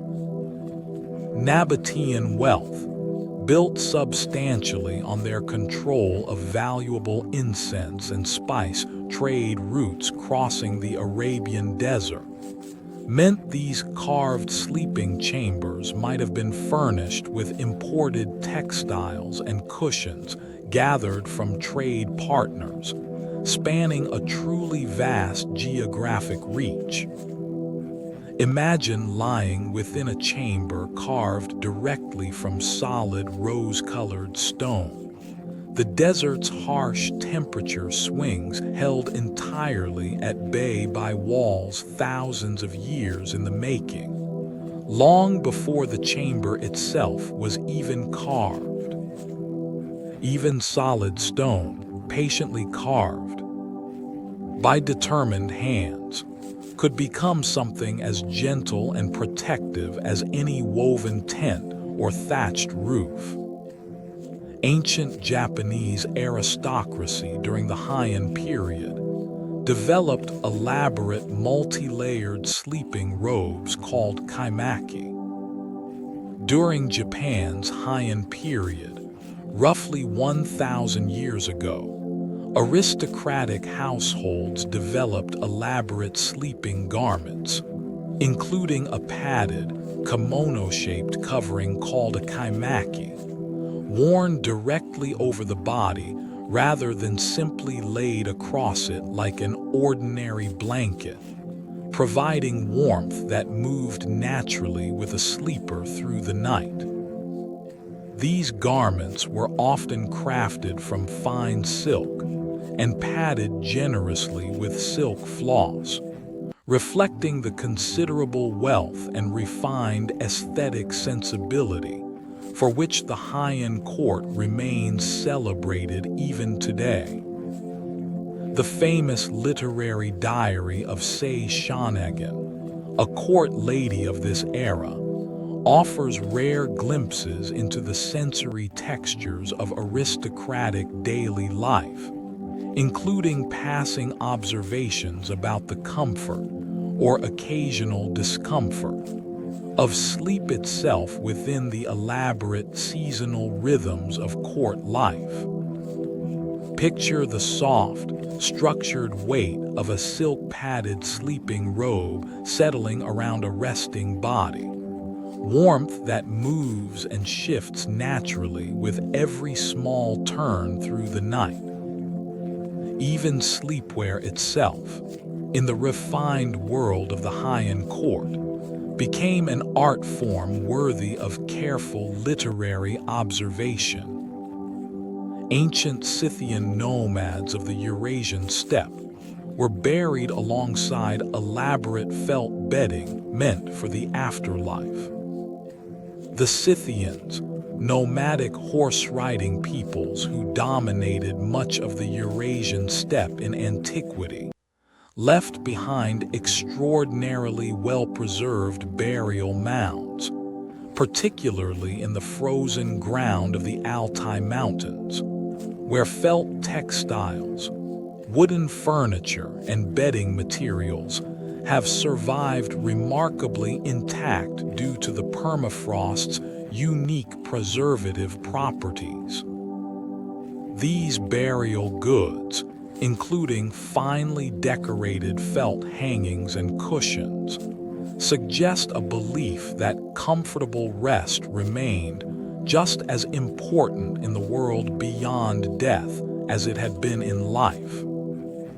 The Pazyryk burials, among the most famous Scythian archaeological sites, have yielded some of the oldest surviving carpets and felt objects in the world, offering an unparalleled direct window into the actual textures ancient nomadic peoples once rested upon. Picture felt cushions and woven hangings, buried deep within frozen steppe soil for over 2,000 years, emerging remarkably intact, their patterns and colors still faintly visible after all that vast stretch of time. Even beneath layers of frozen earth, undisturbed for millennia, the ancient human wish for comfortable rest managed, quite literally, to survive the passage of time itself.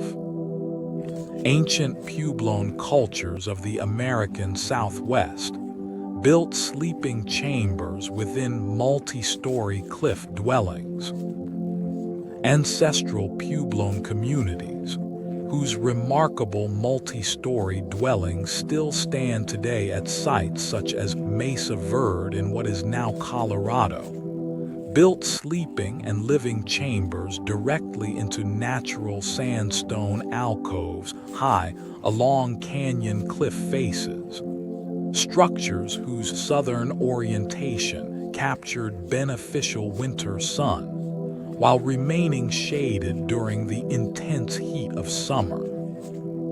Interior rooms were typically small and low-ceilinged, easily warmed by the residual heat of small fires and by the collective warmth of family members sleeping close together within a confined space. The precise architectural orientation of these dwellings, carefully aligned with the sun's seasonal path across the sky, demonstrates an extraordinarily sophisticated understanding of passive solar design, developed many centuries before the term itself existed. Picture a small stone chamber tucked high within a canyon cliff, catching low winter sunlight through its doorway, an entire family settling close together as evening shadows climb slowly up the surrounding rock. Even without any written record of physics or architecture, careful observation alone taught an entire culture exactly how to build toward warmth and away from harsh summer heat. Ancient Portuguese and Iberian fishing communities dried seaweed to stuff mattresses along the Atlantic coast. Along stretches of the Atlantic coastline of Iberia, particularly in northern Portugal, coastal communities gathered a specific type of seaweed washed ashore by ocean currents, drying it thoroughly before using it as mattress stuffing, a resourceful adaptation to a region where straw and wool were less readily available than the sea's own abundant offerings.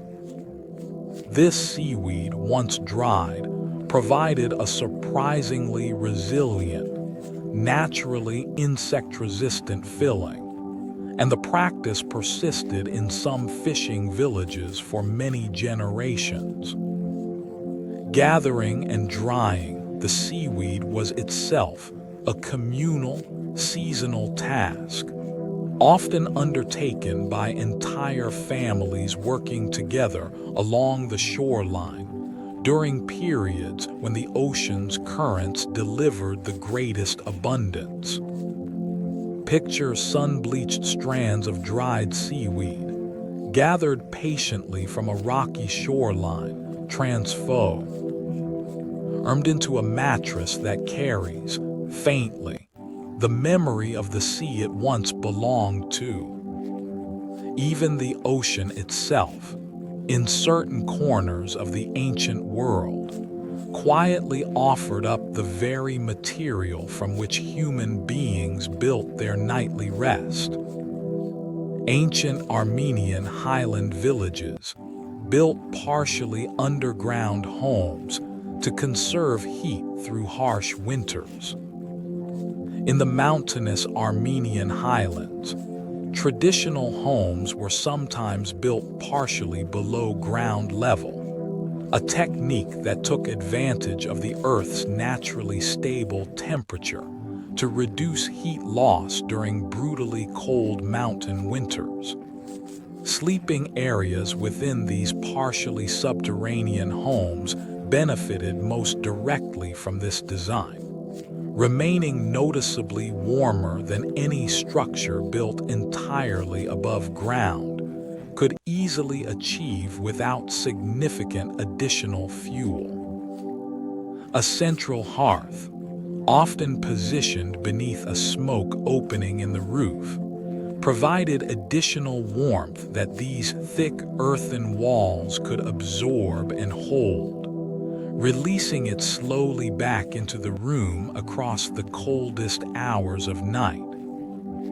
Picture a home half sunken into the mountainside itself, thick earthen walls holding steady warmth against a winter storm raging somewhere far above. A family settling to sleep in a room the mountain itself seems to help protect. Even burrowing partway into the earth, ancient builders discovered could become its own quiet form of shelter against the harshest winter nights. Ancient Thai and Southeast Asian households wove mosquito canopies from fine cotton netting. Across tropical Southeast Asia, including within traditional Thai households, fine cotton or silk netting was suspended above sleeping areas each evening as protection against mosquitoes, whose bites carried genuine disease risk long before modern medicine understood the connection.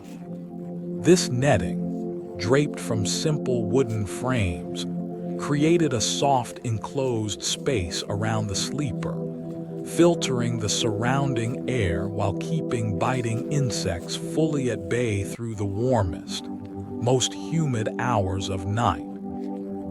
The rhythmic, repetitive work of weaving fine netting by hand required considerable skill, producing a mesh tight enough to exclude even small insects while remaining light and breathable enough not to trap uncomfortable heat around the sleeper within. Picture a soft cloud of pale netting settling gently around a sleeping body, the whole world outside reduced to a blurred, protected shape, insects humming uselessly just beyond its woven boundary. Even something as small and simple as fine netting became, across an entire region, one of history's most effective quiet guardians of a peaceful night. Ancient Icelandic turf houses layered earth itself as insulation against the North Atlantic cold.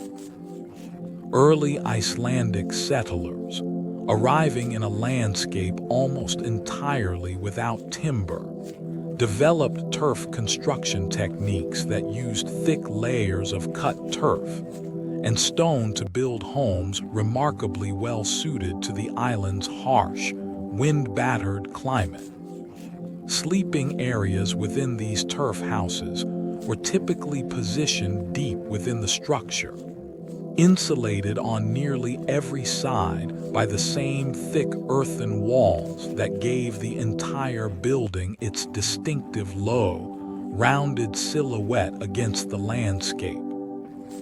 The turf itself, cut carefully in blocks and stacked with real architectural skill, provided insulation so effective that some restored turf houses remain comfortably warm today using only minimal heating, a testament to a building technique refined over many generations of harsh Icelandic winters.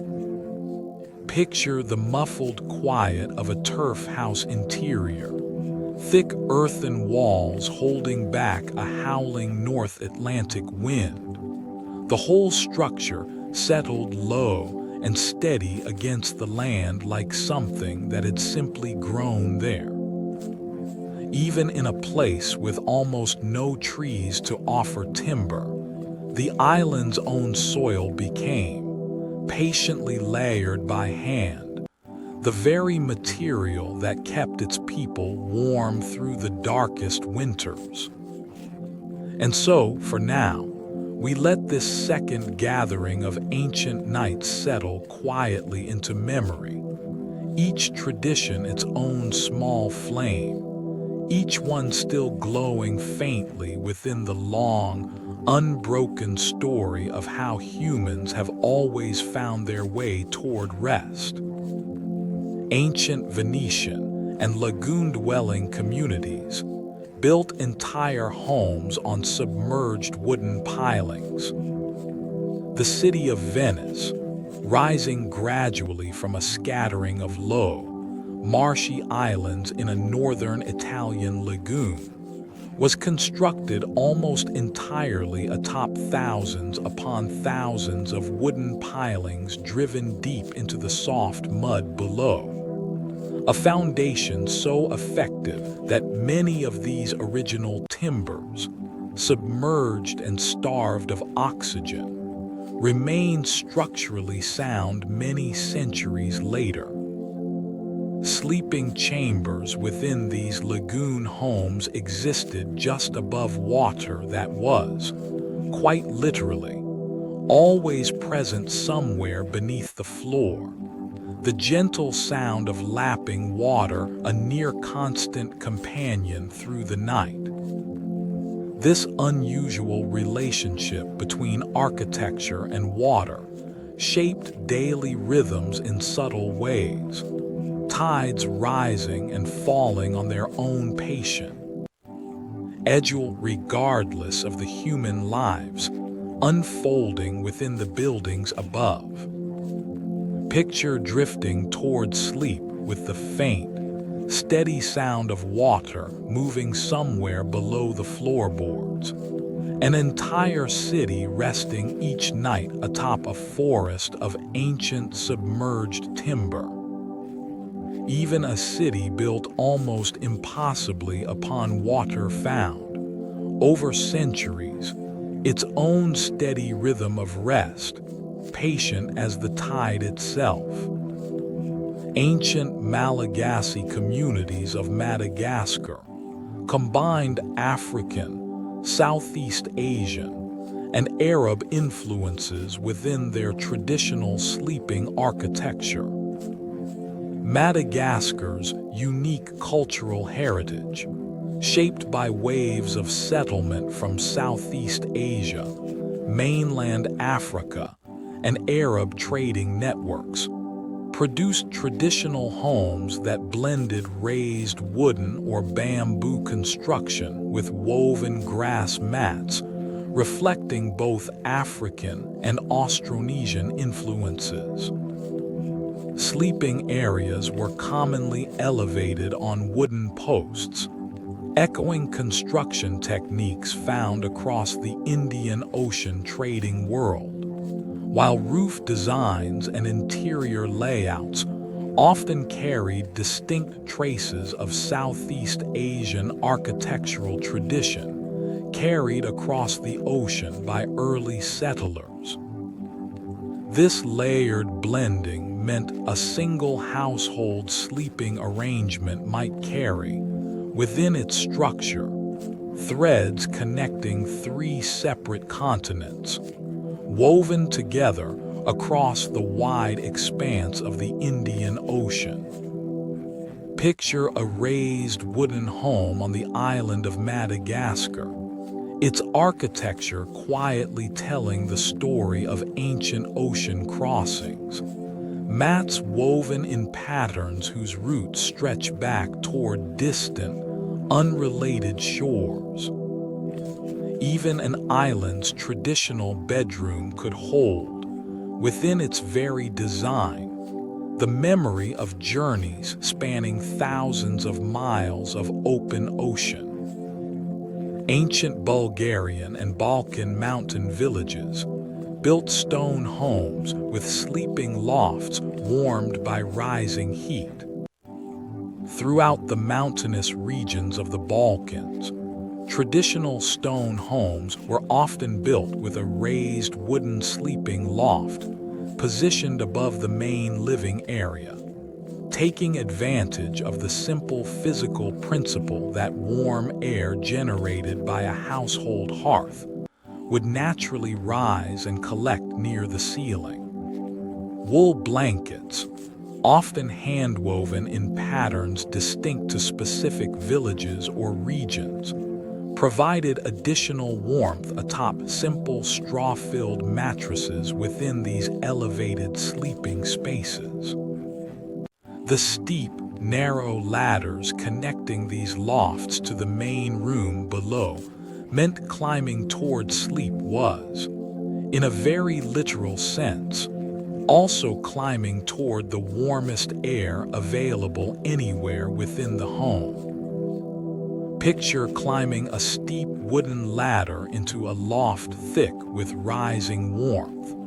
A hand-woven blanket patterned with symbols specific to one small mountain village, waiting exactly where it always waits.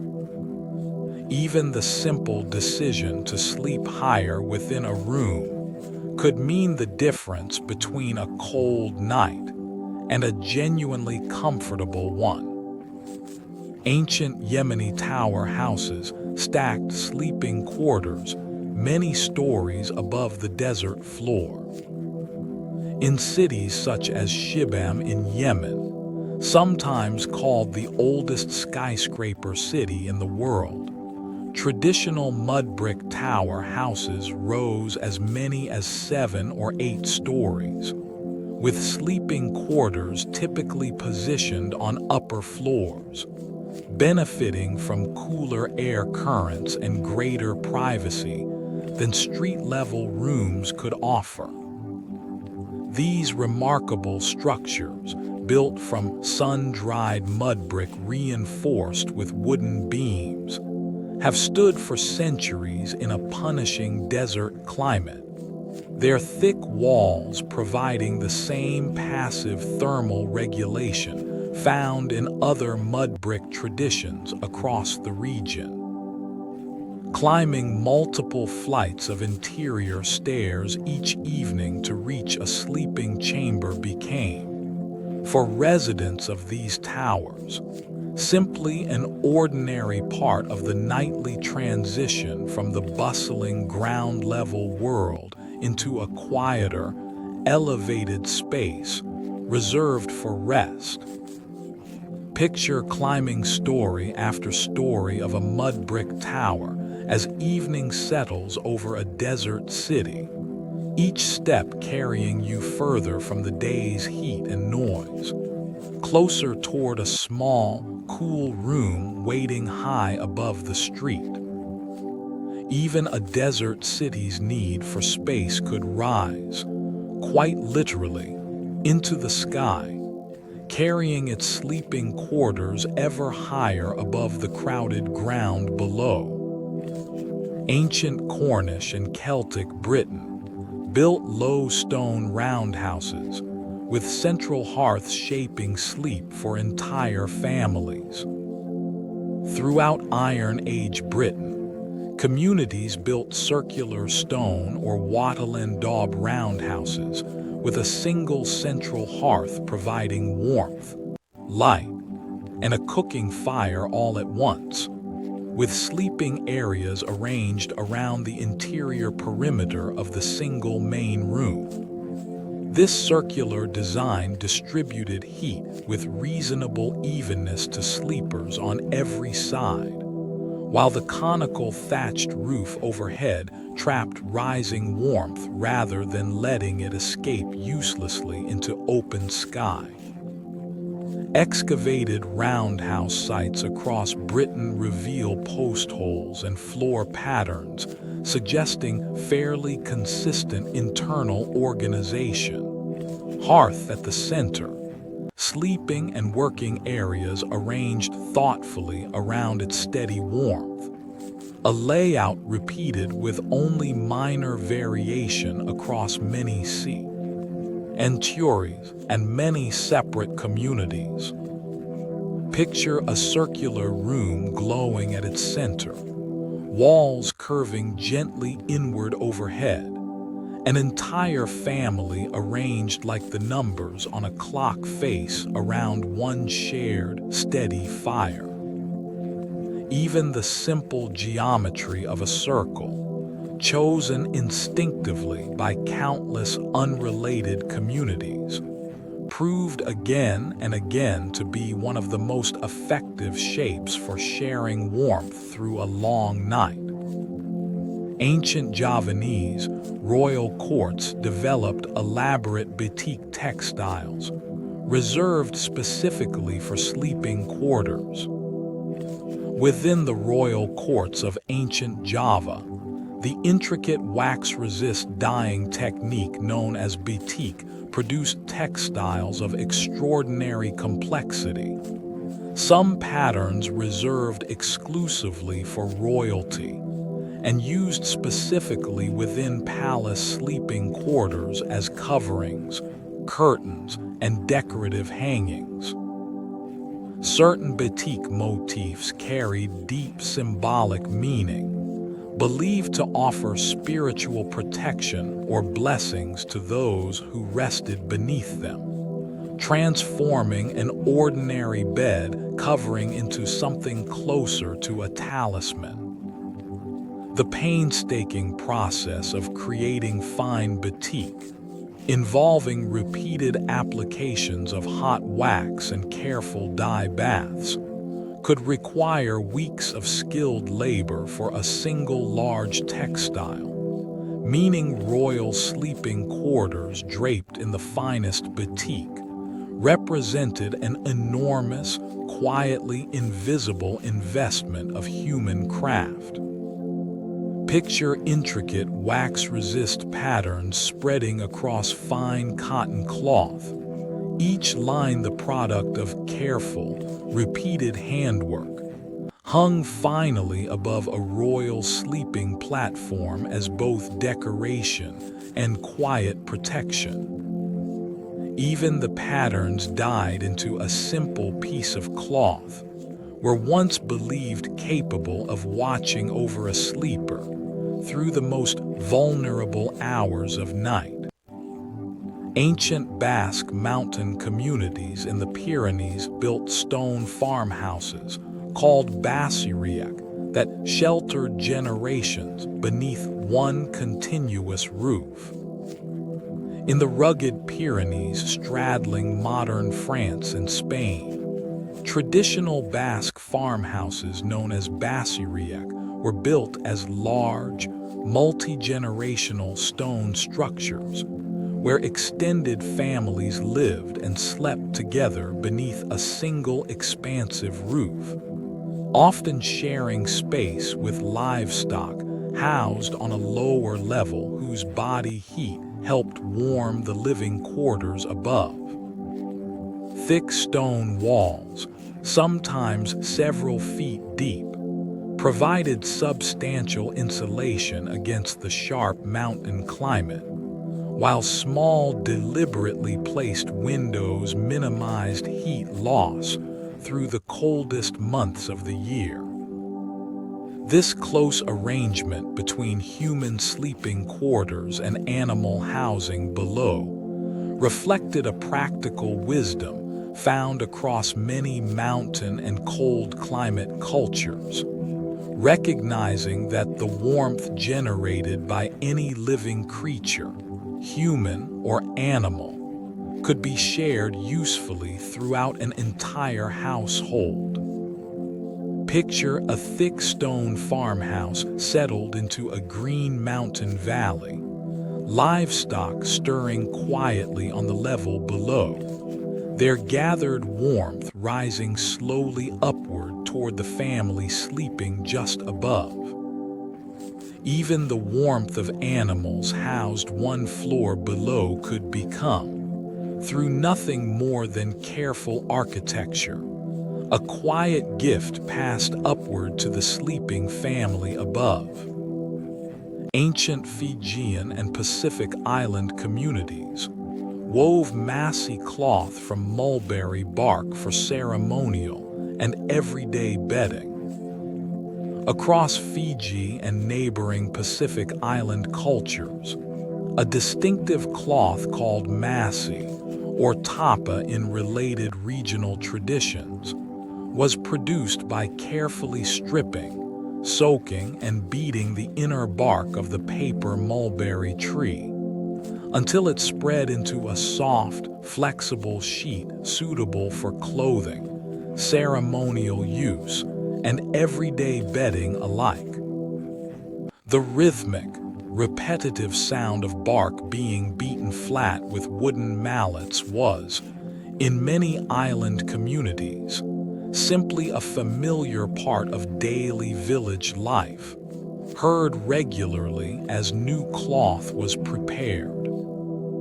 Finished masi was sometimes decorated with natural dyes in geometric patterns specific to particular islands or family lineages, meaning a single sleeping cloth might carry, within its printed design, a visible marker of exactly which community had made it.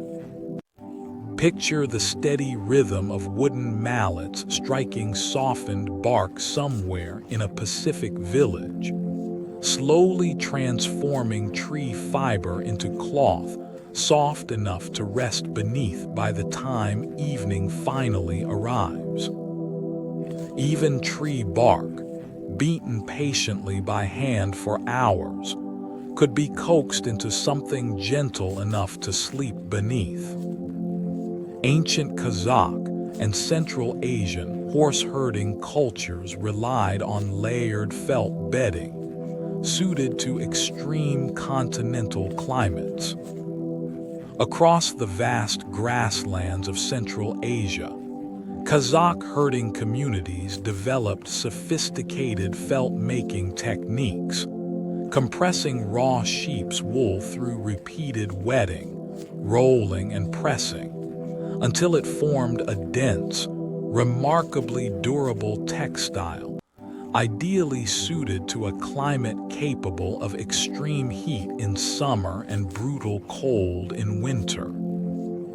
Multiple layers of felt bedding, sometimes further decorated with elaborate appliqued patterns, provided insulation substantial enough to guard against temperature swings that could exceed 60 degrees between winter and summer extremes. The labor of felt making was often a communal activity, involving many hands working together to roll and compress raw wool into finished textile, a shared task that doubled as an important occasion for social gathering within these nomadic communities. Picture many hands working together to roll and press raw wool into dense felt, a whole community's shared labor, eventually becoming the very bedding that would keep each family warm through the harshest winter nights. Even bedding itself in this tradition was never purely a private matter. It began as something built together, hand alongside hand.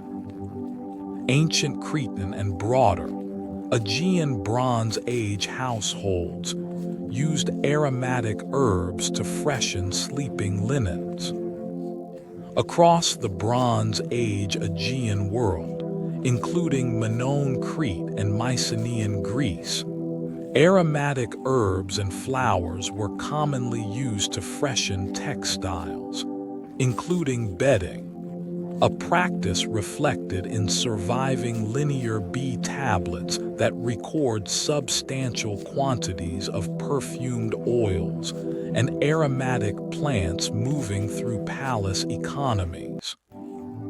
Rose, coriander, and various local herbs were pressed or infused into oils used to scent cloth, addressing both the practical challenge of odor in a world without modern laundering and a broader cultural appreciation for fragrance as a marker of refinement.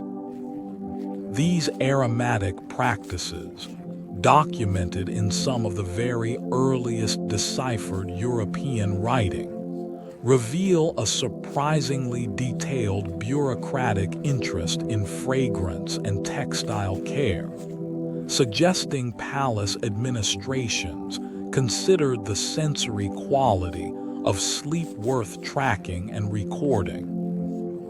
Picture ancient scribes carefully recording quantities of rose oil destined for palace textiles, an entire administrative system quietly organized, in part, around making sure sleeping linen smelled clean and pleasant.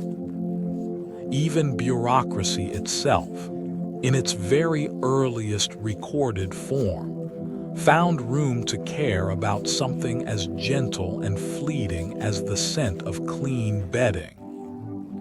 Ancient Ainu communities of northern Japan wove sleeping mats from cattail reeds suited to a cold northern climate. The Ainu people, indigenous to the northern Japanese islands including Hokkaido, developed traditional homes called chais, thatched structures well suited to a considerably colder climate than much of the rest of Japan, with sleeping areas typically arranged around a central hearth that burned continuously throughout cold months. Woven mats made from cattail reeds and other local plant fibers provided sleeping surfaces, while thick layers of animal fur, including bear and deer hide, added crucial additional warmth during the region's harsh winters. Ainu spiritual tradition held deep respect for the natural world, and this reverence extended to the materials gathered for daily use, including the reeds and furs that ultimately became a family's nightly bedding, gathered with careful attention to sustainable, respectful use. Picture a chai's glowing warm around its central hearth, woven cattail mats layered with thick fur, an entire tradition of careful respect for the natural world quietly present in every thread and hide. Even the reeds gathered from a cold northern marsh carried, within Ainu tradition, a quiet spiritual weight extending well beyond their practical use. Ancient Hittite households in Anatolia used woven wool rugs layered directly upon packed earth floors. The Hittite civilization, which rose to considerable power in ancient Anatolia during the 2nd millennium BCE, left behind cuneiform records describing household goods, including woven wool textiles used as floor coverings and bedding within modest mud brick homes. Packed earth floors, common throughout the region, were typically layered with woven rugs and mats before sleeping, providing a barrier between a resting body and the cool, sometimes damp ground beneath.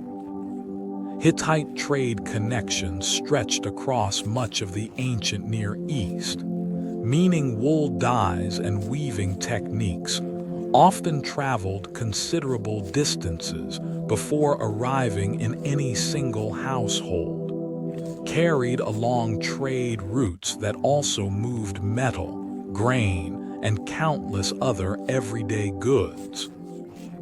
Picture a modest Anatolian home at dusk, a woven wool rug spread carefully across packed earth, Ancient trade routes quietly present in the very dyes and patterns woven into its threads.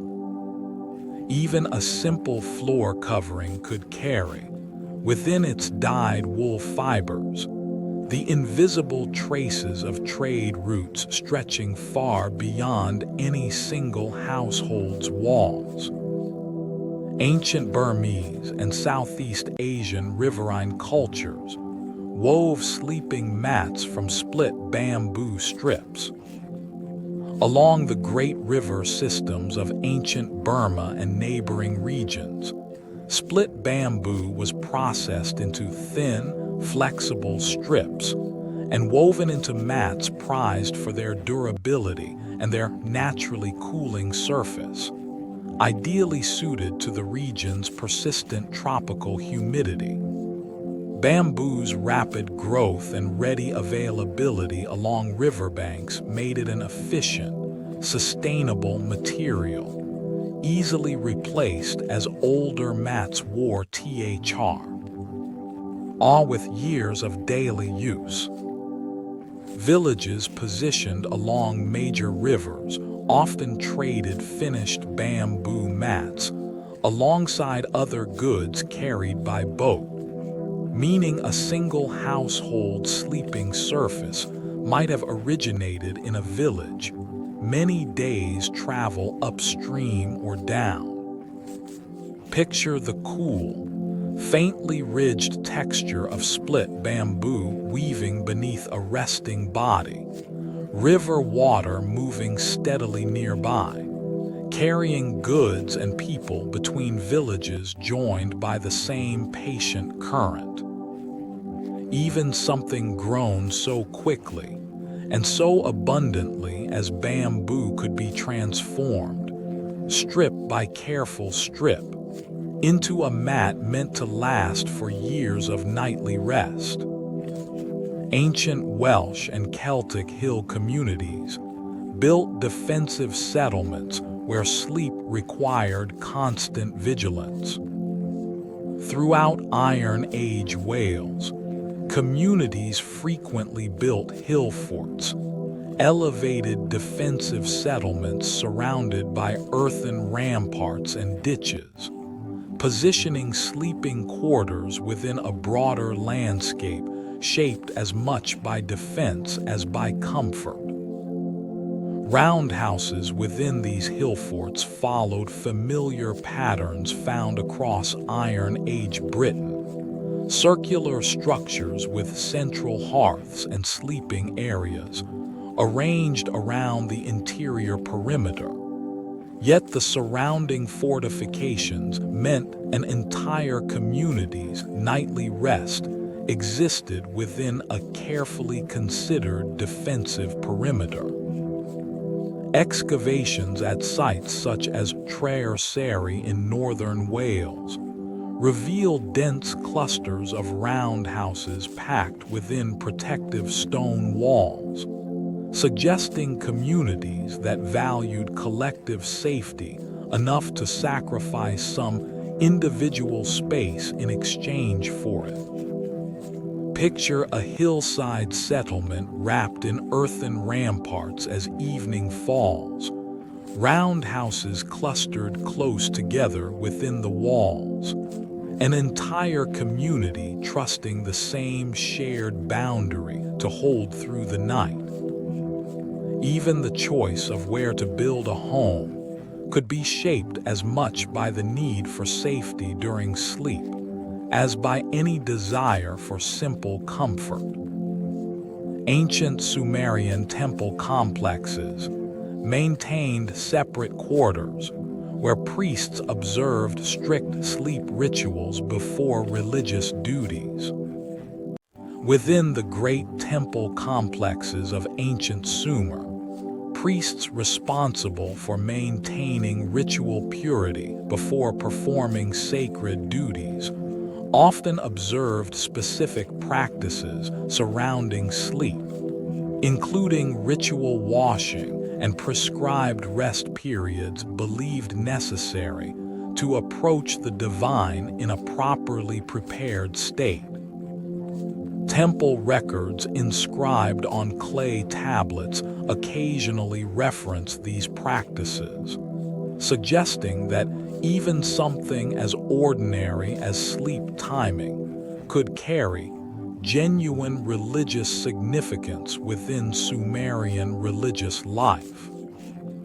Ziggurats, the massive stepped temple structures that dominated Sumerian city skylines, sometimes included small chambers near their summits reserved for specific ritual purposes, structures positioned closer to the sky than any ordinary household could ever hope to sleep. Picture a priest descending from a small chamber near a ziggurat's summit at dawn, having observed careful rest according to ancient ritual. The whole city still waking slowly in the pale, early light below. Even the timing and manner of sleep itself, in ancient Sumer, could become a form of devotion practiced with the same seriousness as any prayer. Ancient Guarani communities of South America built communal houses called ogas that sheltered many families beneath one roof.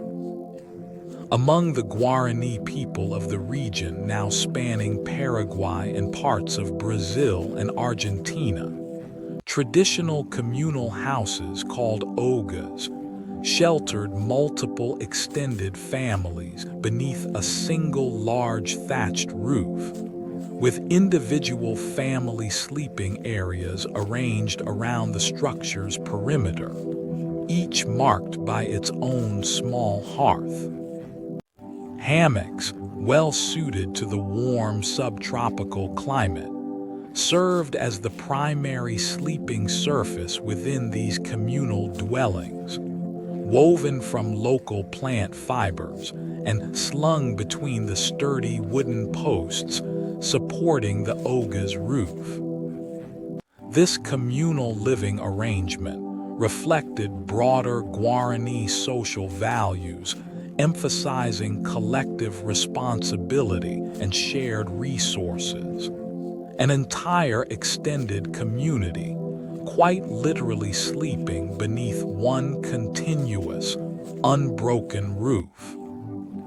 Picture a vast, dim communal house at night, dozens of hammocks swaying gently in the warm air, many small hearths glowing like scattered stars beneath one single unbroken roof. Even shelter itself, among the Guarani, was understood as something inherently shared, never divided into separate, disconnected pieces. Ancient Cretan shepherds in the mountains of Crete built simple stone matata for seasonal overnight shelter.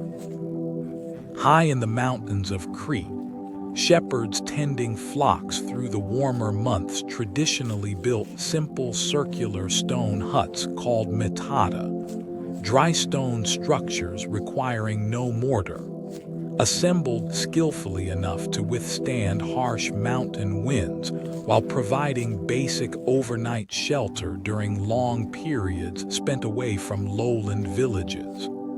Sleeping arrangements within these modest structures were spare by necessity, often little more than a woven blanket laid across packed earth, or a simple wooden platform. The skill required to build a stable dry stone structure without any mortar was considerable, passed down through generations of shepherds who spent months at a time living largely apart from permanent village life. Picture a small circular stone hut perched high on a windswept mountainside, a single blanket spread across the floor, a shepherd settling in for the night after a long day spent following the flock across steep terrain.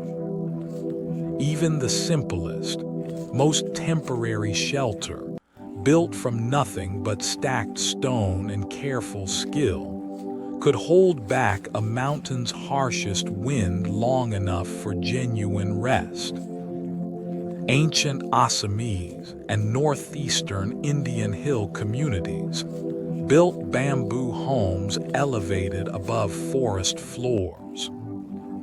In the hill regions of northeastern India, including areas inhabited by various indigenous communities, traditional homes were commonly constructed from bamboo and raised on stilts above the forest floor, both to avoid dampness during the region's intense monsoon season and to provide some measure of protection from wildlife moving through dense surrounding forest at night.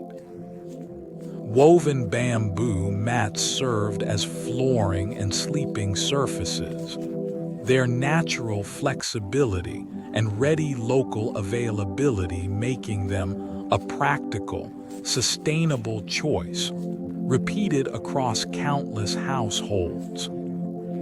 The sound of rain falling on a thatched or bamboo roof during monsoon season became, for many families in this region, an entirely ordinary and expected companion to nightly rest, present for months at a stretch during the wettest parts of the year. Picture rain drumming steadily on a thatched roof above a bamboo home, the sound folding itself into the ordinary rhythm of a household settling toward sleep, familiar as any lullaby. Even something as loud and insistent as monsoon rain could become, through sheer repetition, one of the gentlest and most familiar sounds accompanying an entire region's nightly rest. Ancient Mixtec communities of Mesoamerica recorded sleep and dream symbolism within painted codices.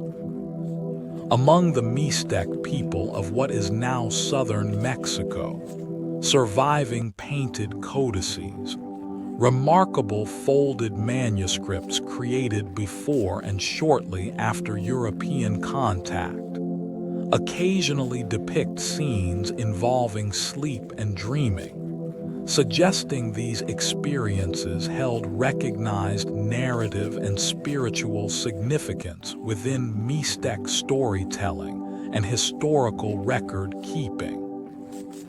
Everyday Mixtec households, meanwhile, likely used woven mats similar to the pedates found throughout the broader Mesoamerican world, a simple, practical solution to nightly rest shared with related traditions.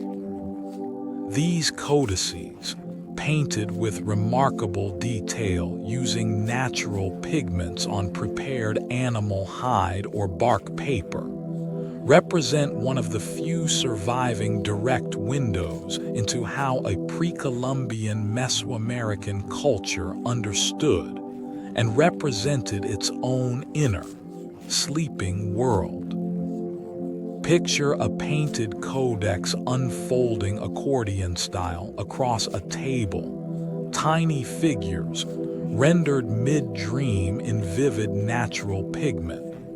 An entire culture's understanding of sleep preserved carefully across many centuries.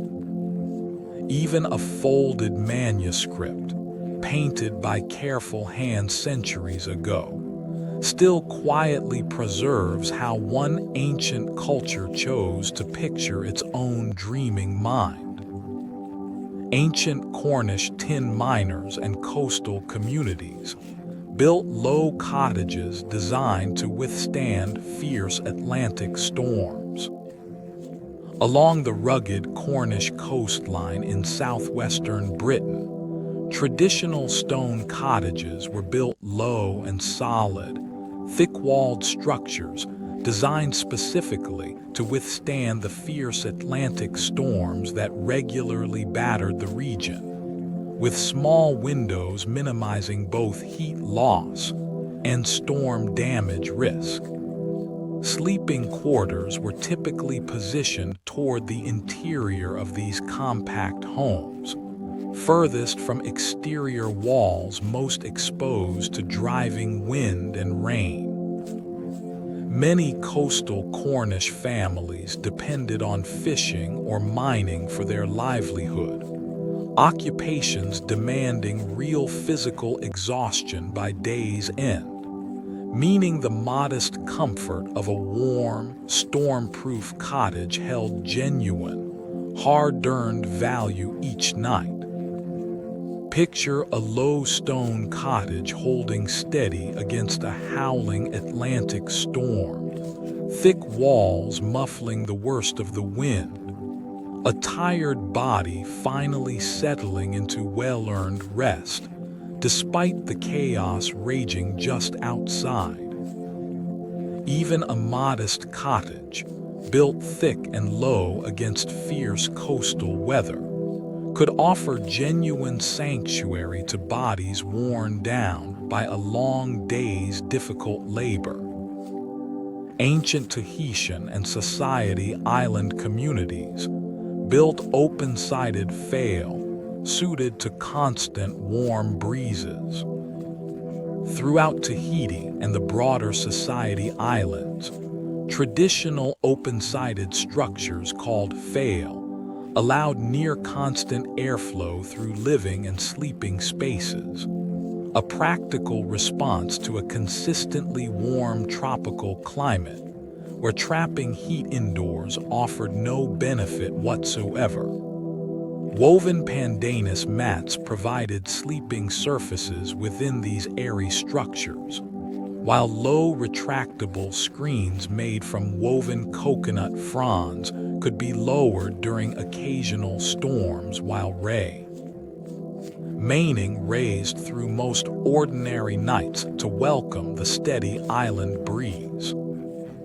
This architectural openness reflected a broader Polynesian relationship with the surrounding environment, treating fresh air and natural light as essential, freely available companions to daily and nightly life, rather than forces to be excluded or controlled. Picture an open-sided fail glowing softly in evening light, warm island air moving freely and continuously through the entire structure, a woven mat waiting exactly where the breeze runs coolest. Even a wall left deliberately open, rather than closed, could become the most valuable feature of an entire tropical home. Ancient Ligurian and northern Italian mountain villages built stone terraces that shaped where sleeping quarters could exist. In the steep, terraced landscape of ancient Liguria along Italy's northwestern coast, communities carved narrow agricultural terraces directly into mountainous hillsides, and homes, including their sleeping quarters, were built wherever this dramatic terrain allowed, often stacked closely along narrow winding paths climbing steeply from the sea. Thick stone walls, common throughout the region, provided the same passive thermal benefits found in other Mediterranean stone architecture, holding daytime warmth long into cooler evening hours. The dramatic vertical geography of the region meant a household's exact position, whether closer to the sheltering mountainside or nearer the open sea breeze, could meaningfully shape the specific character of its nightly rest.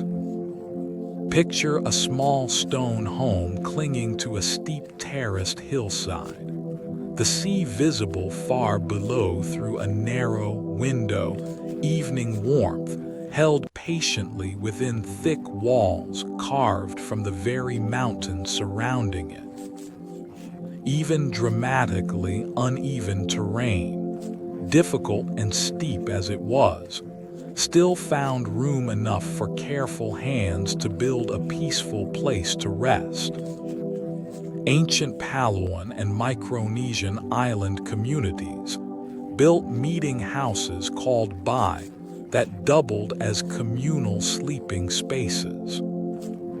Throughout Palau and neighboring Micronesian islands, elaborately decorated meeting houses called bai served as central community gathering spaces, and in some traditions also provided communal sleeping quarters for unmarried men, an arrangement reflecting broader social structures organizing daily and nightly life across the wider community.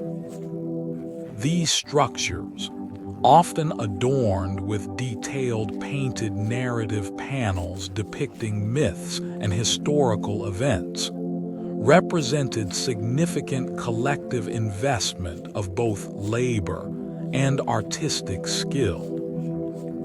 Woven pandanus mats, similar to those found across much of the wider Pacific region, provided sleeping surfaces within these communal structures, continuing a pattern of shared, practical materials found consistently across many Pacific Island cultures explored throughout this journey.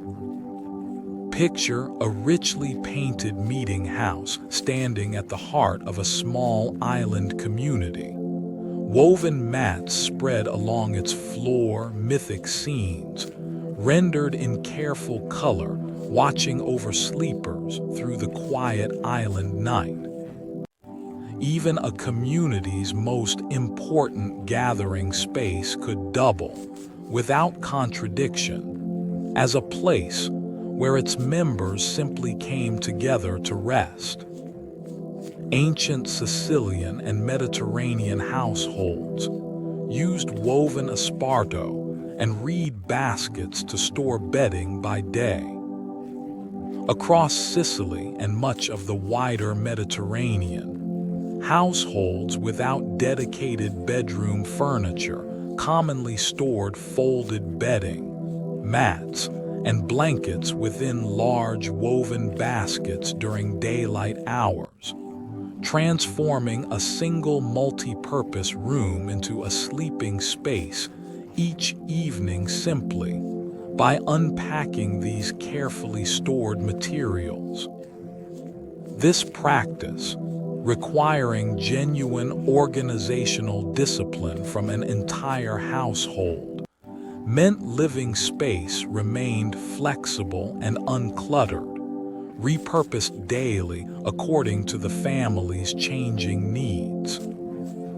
Basket weaving itself was a widely practiced skill, often passed down through generations of women who produced not only storage baskets, but a wide range of household goods using techniques refined across countless repetitions.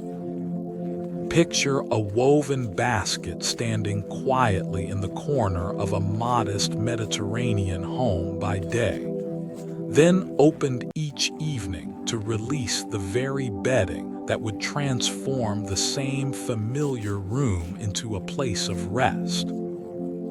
Even storage itself, handled with quiet daily ritual, could become part of the gentle rhythm carrying a household from waking life into evening rest. Ancient Lapp and Arctic Scandinavian communities layered birch bark beneath reindeer hide for additional insulation. Among indigenous Arctic communities across northern Scandinavia, birch bark, gathered carefully in specific seasons to avoid harming living trees, was sometimes layered beneath reindeer hide bedding to provide an additional barrier against rising cold and dampness from frozen ground below. Birch bark's naturally water-resistant properties, valued across many northern cultures for uses ranging from roofing to container making, made it a practical addition to bedding systems already built around the exceptional insulating qualities of reindeer fur. This layered approach to bedding, combining several distinct natural materials chosen specifically for their complementary properties, reflects a deep, practical understanding of the local environment refined across countless generations of Arctic life. Picture birch bark, pale and papery, spread carefully beneath thick reindeer hide. Two entirely different materials from two entirely different parts of the same northern landscape working together to hold back the Arctic cold. Even the pale bark of a single birch tree could become layered thoughtfully within a sleeping system, a quiet partner to the far heavier warmth of reindeer fur above it. Ancient Ryukyuan communities of Okinawa built homes suited to frequent typhoons while preserving comfortable sleeping quarters.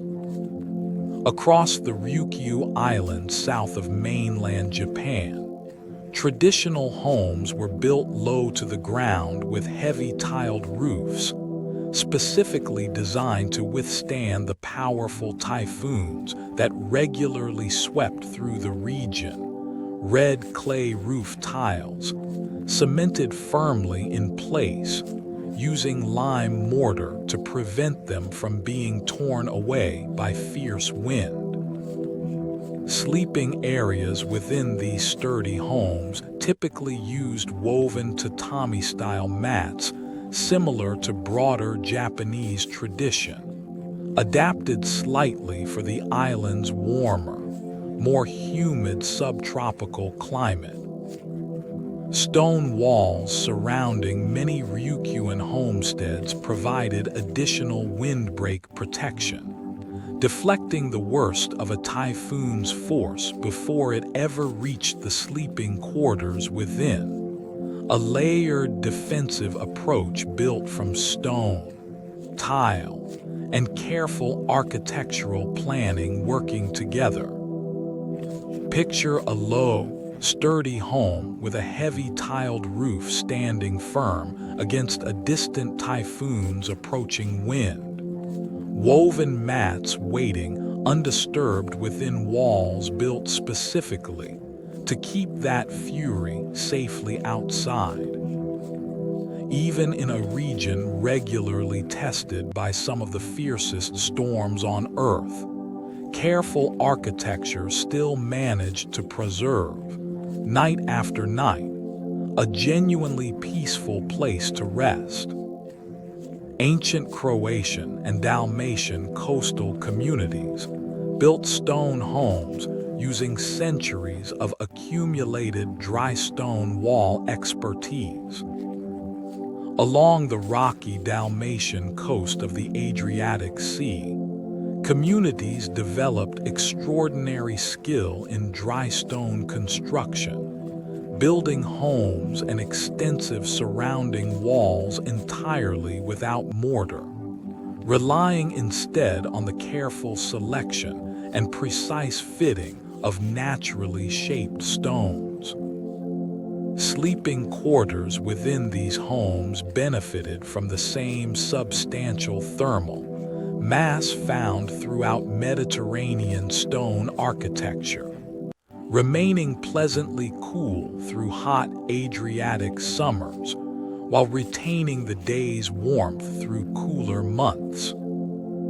This dry stone building tradition, requiring years of apprenticeship to truly master, produced structures remarkably resistant to the strong coastal winds that regularly swept in from the sea, protecting sleeping households from drafts that might otherwise have disturbed a peaceful night's rest. Picture thick, mortarless stone walls holding steady against a stiff Adriatic wind, cool stone air settling calmly over a sleeping body within, generations of careful craft embedded silently in every fitted stone. Even walls built entirely without mortar, held together by nothing more than careful human skill, could shelter a household's sleep for many generations.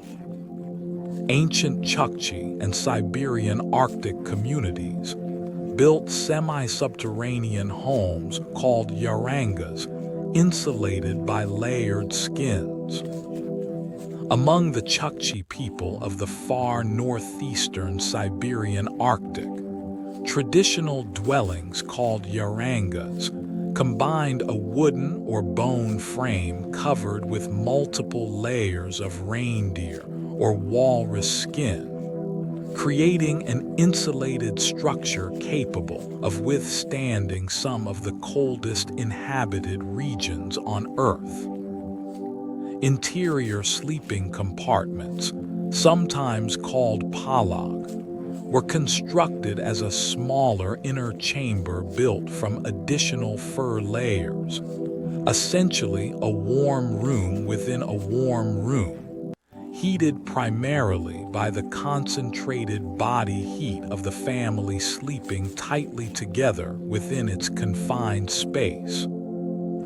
This double-layered approach to insulation, an outer structure protecting a smaller, even warmer inner chamber, represents one of the most sophisticated cold-weather sleeping solutions developed anywhere in the ancient world, refined across countless generations of Arctic survival.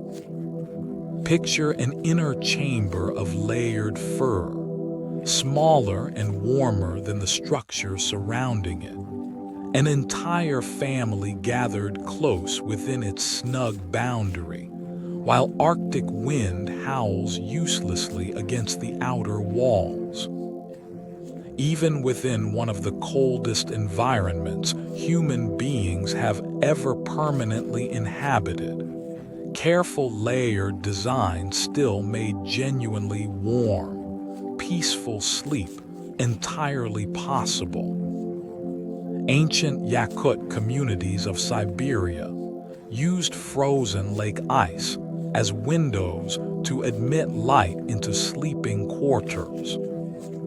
Among the Yakut people of Siberia, whose traditional homeland experiences some of the most extreme temperature swings anywhere on the planet, traditional log homes sometimes used thin sheets of frozen lake ice, cut carefully and fitted into window openings, admitting soft natural light into sleeping quarters during the brief hours of winter daylight before darkness returned. Sleeping areas were positioned near a central hearth burning through the long winter night, with thick furs providing insulation against a climate capable of dropping to extraordinary depths of cold. This resourceful use of ice as a functional window material, later replaced seasonally as warmer months arrived, reflects the same ingenious adaptability found across so many different ancient cultures encountered throughout this journey, each one finding clever answers within whatever materials their environment actually provided. Picture pale winter light filtering softly through a window cut from solid lake ice, a hearth glowing warm nearby, An entire household settling to rest beneath one of the coldest skies on Earth. Even ice itself, gathered from a frozen lake, could be shaped by patient hands into something as gentle and welcome as a window, letting in the last soft light of a winter day. Ancient Manchurian and northeastern Chinese communities built Kang platforms nearly identical in principle to Korean ondal heating. Across Manchuria and much of northeastern China, traditional homes incorporated a heated brick platform called a kang, warmed by flue channels carrying heat from a kitchen fire beneath the sleeping surface, closely paralleling the Korean ondal system found just across a shared regional border. Families slept directly atop these gently warmed platforms through the region's long, bitterly cold winters, the retained warmth of sun-baked brick lingering steadily through the night long after the original cooking fire had faded. This shared heating principle, appearing independently and in remarkably similar form across neighboring but culturally distinct regions, suggests a solution so effective that it emerged again and again, wherever cold climate and available brick or stone construction happened to coincide. Picture an entire family settled together atop a warm brick platform, heat rising steadily from channels built into the floor itself. The coldest Manchurian winter night held safely at bay by nothing more than clever, ancient engineering. Even separated by mountains and rivers and entirely distinct languages, two neighboring cultures somehow arrived, independently and without any shared instruction, at nearly the very same patient, ingenious solution to surviving a long, cold winter night. And now the stars begin to dim behind your thoughts, and the long night we have traveled together starts, gently, to draw toward its close. Think back, gently if you can, through everything we have visited and explored together tonight. The carved Egyptian headrest, cool beneath a sleeping neck. The soft rustle of a Japanese tatami mat settling under evening weight. Roman couches where laughter slowly gave way to quiet rest. Felt tense on the endless Central Asian steppe, breathing gently with the wind. Reindeer hide holding its strange, hollow warmth for Arctic herders far above the circle. Stone houses at Skara Brae, holding their carved beds steady through 5,000 years. Hammocks swaying above a Mayan jungle floor, safe above the damp and the dark. Segmented sleep, that older, gentler rhythm of waking softly at midnight before drifting back down again. Ondal floors in Korea, warmed patiently from below, and felt, rolled and pressed by many hands together beneath a wide Kazakh sky. So many different worlds, scattered across every continent and every climate. So many different materials, different beliefs, different quiet ways of understanding what happens to us while we sleep. And yet underneath every single one of them, the same simple, patient need remains utterly unchanged. A body, tired from the day, reaching quietly for rest. Let your own body do that now.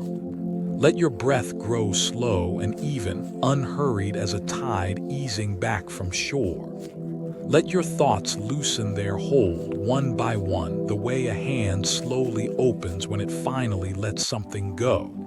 There is nothing left to do tonight. Nothing to solve, nothing to finish, nothing to carry any further than this moment. You are a part of this same long story, this same unbroken thread of humans, night after night, across every age and every climate, simply learning how to rest. If you enjoyed this gentle journey, I invite you to like, subscribe, or share a thought below. It helps others find their way here too, one sleepy soul at a time. If you are still awake, another quiet journey may already be waiting for you on the screen. But if not, that is all right too. That is, in fact, exactly as it should be. Sleep well and good night, wherever in the world you happen to be resting tonight.